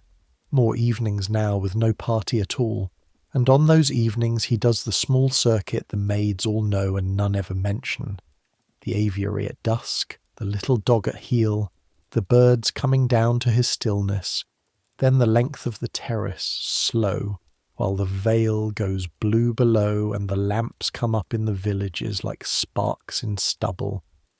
Then in, through the great rooms lit, for he does light them, your mother's comet some evenings, guests or none, walking alone through his own blazing museum, pausing where he pauses at the porcelain, at a picture at the window. You see him from the service door once that August, a small upright figure far down the enfilade, standing under the burning chandeliers in all that empty gold, hands behind his back, looking at a blue vase the way other men look at the sea. Then he turns the lights off himself. He likes the switches. Below stairs finds this eternally funny and eternally touching, the richest man in England going round like a night watchman, and goes up. He fills the house. The house you have finally worked out after 3 years. The house fills him back. It is not a substitute for what he lost. There are no substitutes. It is what a man does with the love anyway. When the person it was for is nearly 24 years gone, he gives it a roof and towers and birds, and he opens the doors on Saturdays, and he keeps 1 week in December. Annie is married from the servants' hall at Michaelmas, 1890, to George of the stables in Waddesdon Church, in a dress made from cloth that was a Christmas gift off Miss Alice's lists, and half the below stairs walks down the hill to see it, and Mrs. Boxall gives her a set of copper preserving pans that mean, in housekeeper, beloved daughter, go carefully. They have a cottage on the estate. George keeps his place. Annie, a married woman of 20, is at the yard gate within the month, selling the kitchen her eggs with the swagger of a duchess, and the bed you shared is yours alone now, and the first week you cannot sleep for the quiet, and you would not tell her that for the world, and she knows it anyway. That's Annie. The last thing she does as a housemaid, the night before the wedding, is sit up in the dark writing her new name one final time in a whisper. And then, because she is Annie, she reaches over and pats your arm and says, "You'll be head still room maid before you're 21, and you'll run this house before that Boxall's done, and when they write about the manor in 100 years, it'll be some girl like you as tells them where everything was. Mark me." And is asleep in a minute mid-prophecy, the way she has slept through every important moment of your acquaintance. Hold on to Annie's prophecy a moment. She was wrong in every particular and right in the middle of it, and I'll show you how before we're done. Tom Hartwell leaves in the new year, a Birmingham firm, then London, wiring the townhouses of the great, a young man rising with the current, and comes to the still-room window to say goodbye with his cap in both hands, and what he says is pure Tom. In 20 years, every house in that village will have it, your mother's kitchen, bright as the Baron's hall for pennies. That's the whole point of it, Ellen. Noon for everybody. He looks at his boots and adds, at last, the other thing. You kept the bulb. Not a question. You keep everything. Keep it, says Tom, and goes down the yard and down the hill and off into the future he was always in love with. And he was right, is the thing. Give it 20 years, 30. Your mother lived to read by it. And Warren you visit on your free Sunday afternoons. Now Annie's walks don't want a chaperone. In the cottage with the kept coal and the pointed wall, where he sits by the door with his stick and the veil in front of him, like a man who has retired into his own view. He asks after the trees by name. You bring him the below-stairs news like bringing water to a garden, and he plants his silences in it.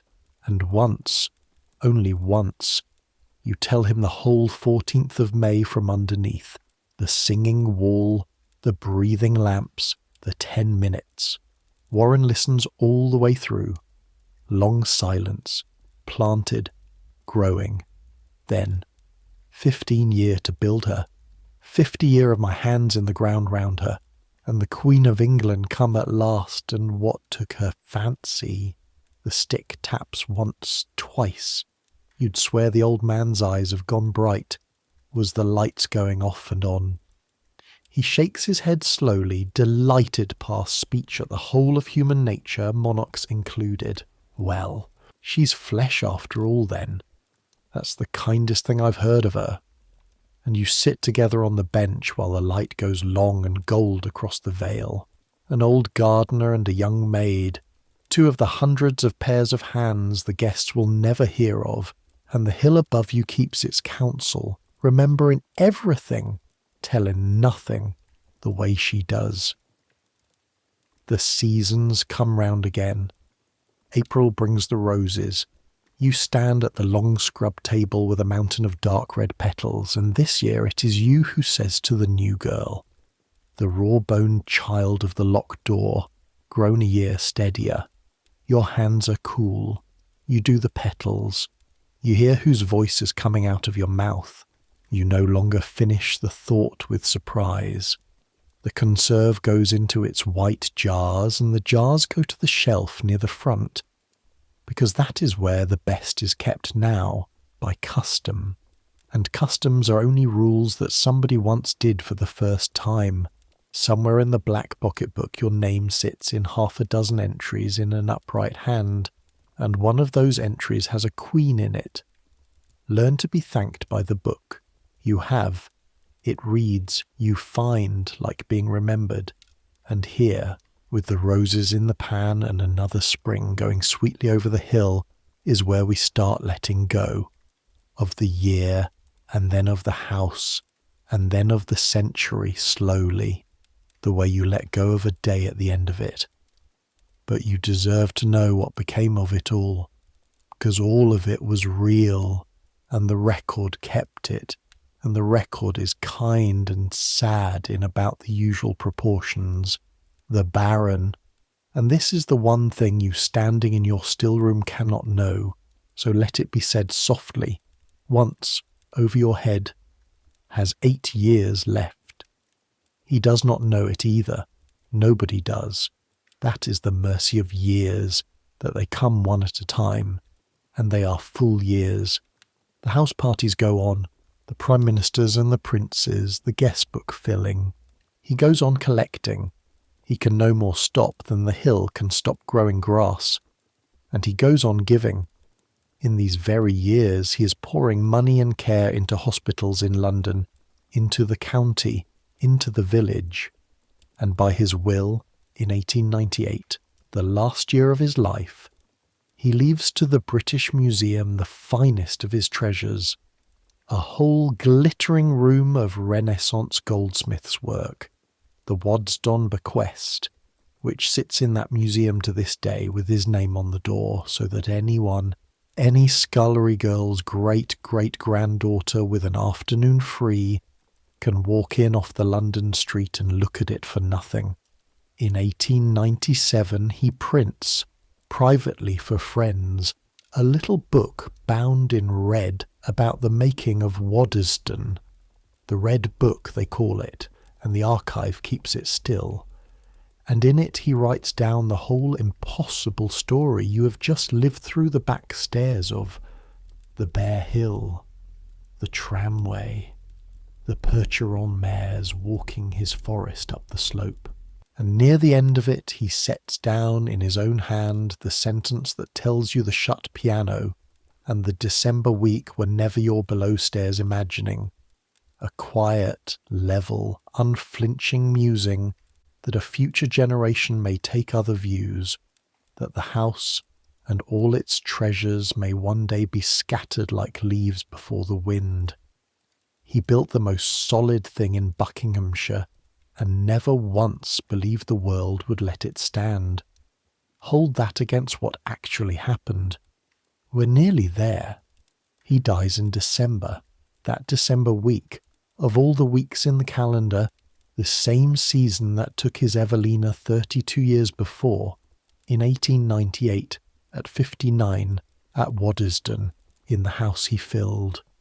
And the bells you heard ring a queen up the hill ring him down it, and the village he rebuilt stands along the road again, and this time nobody has to keep to the service floors.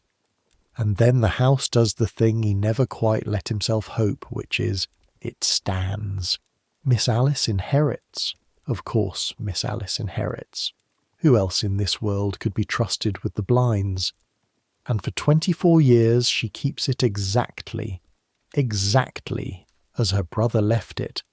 The rules, now formally her rules, Miss Alice's rules, written down, enforced with a rigour that becomes legend across 2 counties, and is still, I promise you, spoken of by the people who keep the house today with something between a shudder and a salute. Sunlight, fingers, fires, the old enemies held off for another generation. She dies in 1922, and Waddesdon passes to a French cousin, James, and his wife Dorothy, who keep faith in their turn, and in 1957, 60 years almost to the season after Ferdinand wrote his sentence about the leaves and the wind, James dies, and his will gives Waddesdon Manor, the hill, the trees, the porcelain, the carpets, the little blue cup and its sound twin, all of it, entire to the National Trust, to everybody, to the nation, forever.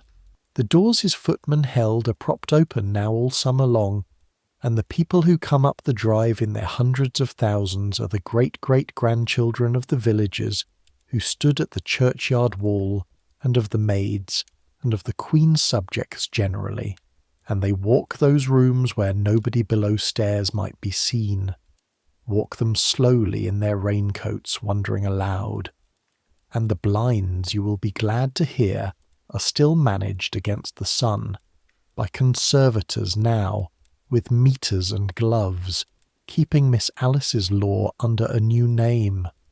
The guest book is in the archive, the red book is in the archive, the wage books are in the archive, and guides standing under a certain chandelier still tell visitors about the afternoon of the 14th of May, 1890, when the old Queen had the electric light turned off and on for 10 entire minutes, and everybody smiles every time, the same smile the hallboy smothered in the passage, because 100 and some years turn out to change nothing whatever about how good that story is.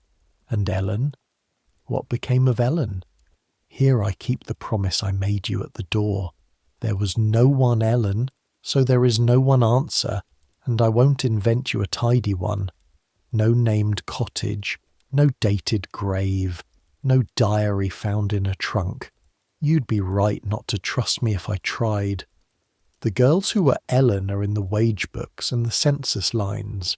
Still-room maid, housemaid, born Waddesdon, born Aylesbury, born Quainton, 17, 19, 22. Some married George and kept hens at yard gates.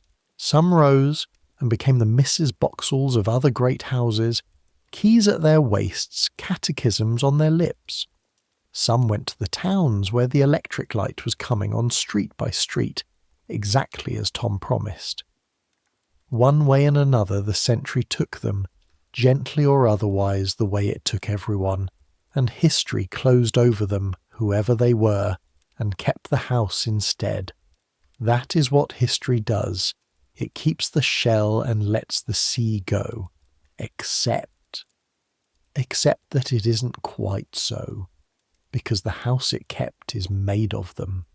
Every unfaded inch of silk is a blind drawn on time by a girl on a circuit. The conserves in the ledgers, the polish sunk deep into the wood, the crack noted in an upright hand so that no one would ever be blamed. The archive keeps all of it, the whole invisible machine, entry by entry, and when the historians of our own day came at last to write the story of Waddesdon, they went down the back stairs to do it, into the wage books and the pocket books, and they found the maids and put them in the books proper, with the barons and the queens. It took 100 years. But the ledger got added up regular, just as an old man on a roof once said it must. Well done, and no one saw. And then, at last, long after, someone did see. That's the end of the story that has no single grave. It's a better end than most. So let the year finish now the way years finish on the hill, quietly from underneath. It's an evening the following summer, 1891, going down into gold, no party in the house, and your work is done. The still-room is closed and counted. The fire is banked. The copper hangs clean in its sizes, catching the last of the light like a row of setting suns. Mrs. Boxall has gone up.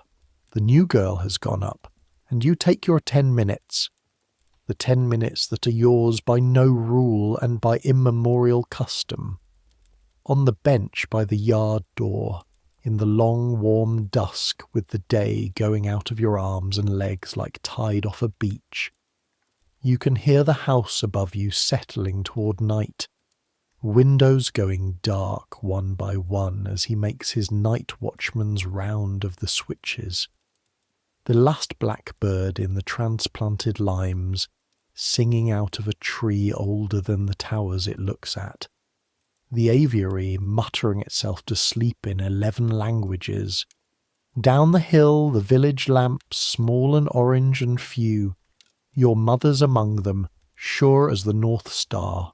And in you, 18 now, ash under your nails that will never quite scrub out, a queen in your pocket-book and a dead bulb on your shelf.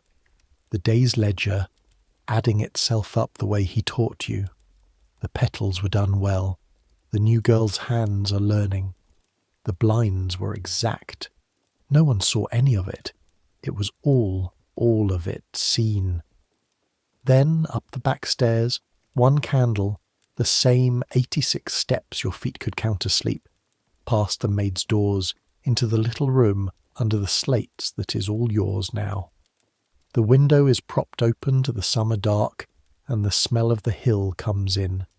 Cut grass, roses cooling, a ghost of the stables, the faint green breath of the vale, the same air the guests breathe on the terrace, only free up here and better for it.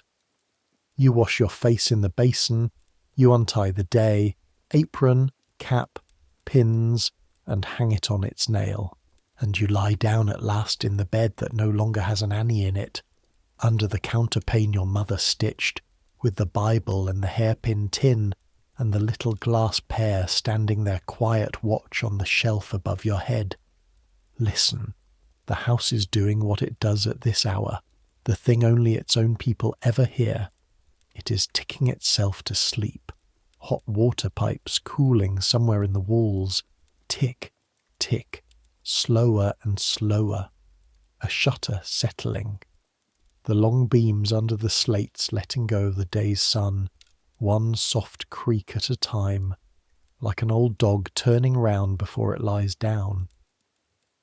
Below you, floor under floor under floor, the staterooms lie dark and perfect in their holland covers. France asleep in England. 400 years of beautiful things resting on a hill that wasn't shaped for them until your father's generation shaped it. The blinds are down. The doors are locked on their soft old locks. The book is written up. Nothing anywhere is undone, and you are tired. But it's the good tiredness, the earned kind, the kind that comes with its own pillow. Your hands ache the small, honest ache of petals and polish, not the tearing ache of the bad winters.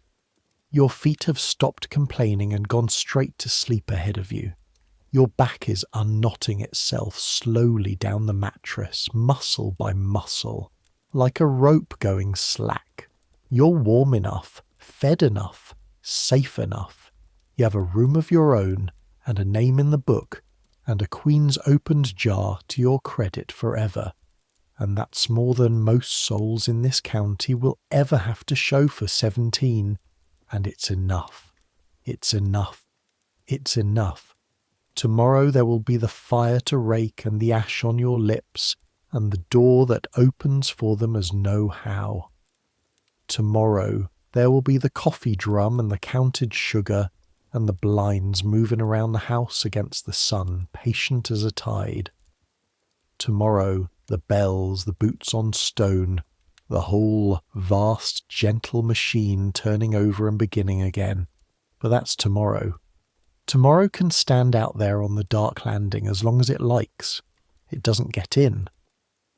Right now there is only this, the bed, the breeze at the propped window, the blackbird finishing its last phrase in the lime, and the deep, sweet nothing that comes up around a working body at the end of a done day rising like warm water. The same as last night. The same as the night the Queen went home along the dark roads to Windsor, and 200 people slept like stones above and below the room she'd lit. The same as all the nights stretching out ahead down the years, over the hill, out of sight. Let it come now. Let sleep take you the way the mist takes the vale, field by field, softly, with no line where one thing ends and the other begins. Let the house tick. Let the pipes cool. Let the birds settle, wing by folded wing, in their gilded cage on the dark lawn. Let the whole hill, stone and root, cellar and tower, baron and maid, turn over together into the dark, and let your thoughts slow and soften and finally stop. Centuries will pass. They have passed. The world that girl fell asleep in has changed past her imagining. The candles she carried are museum pieces, and the electric light that was a queen's 10-minute wonder is in every room you have ever slept in, so common you only notice it when it fails. The maids' corridor stands empty of maids. The bells that rang her queen up the hill ring Sunday mornings for a village of cars. The Baron is gone, and Miss Alice, and the Boxalls and Greys and Warrens and Annies, all of them gone the way of their century, and the leaves were never scattered before the wind.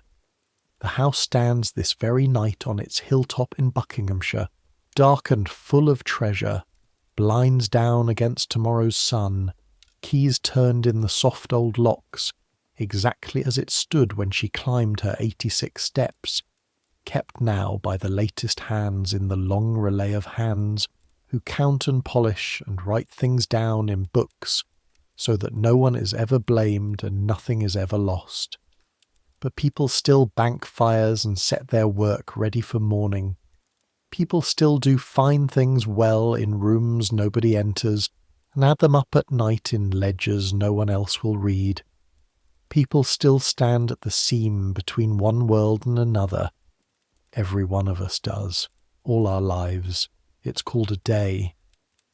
And hold it together and say nothing much about it. Some things don't change. The tiredness at the end of honest work doesn't change. The wish to be seen and the secret dignity of doing it right unseen, that doesn't change. Sleep doesn't change. It comes up the back stairs of you, quiet, reliable, carrying its candle, the oldest servant in the world, and it turns down the lights one by one, and it does not need the switch explained. So let it come. Let sleep take you the way it took a still-room maid in her room under the slates on a summer night on a made hill 130-odd years ago. Let the world fade the way the veil fades, mist first, then meadows, then the far spires, going, gone. Let the noise quiet, all of it, the day's voices, the lists, the small worries pacing the landing. They'll keep, everything keeps, in a well-run house. Let your thoughts slow and soften and settle like ash in a cold grate, and finally stop. You've earned this rest. Whoever you are, whatever you carried today, however invisible the work was, it was seen, it's in the book, and the night is long and kind, and the door only opens for them as know how, and you know how.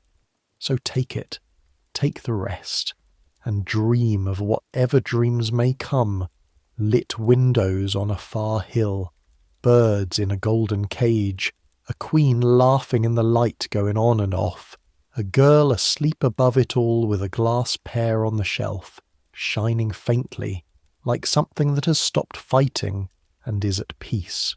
Good night.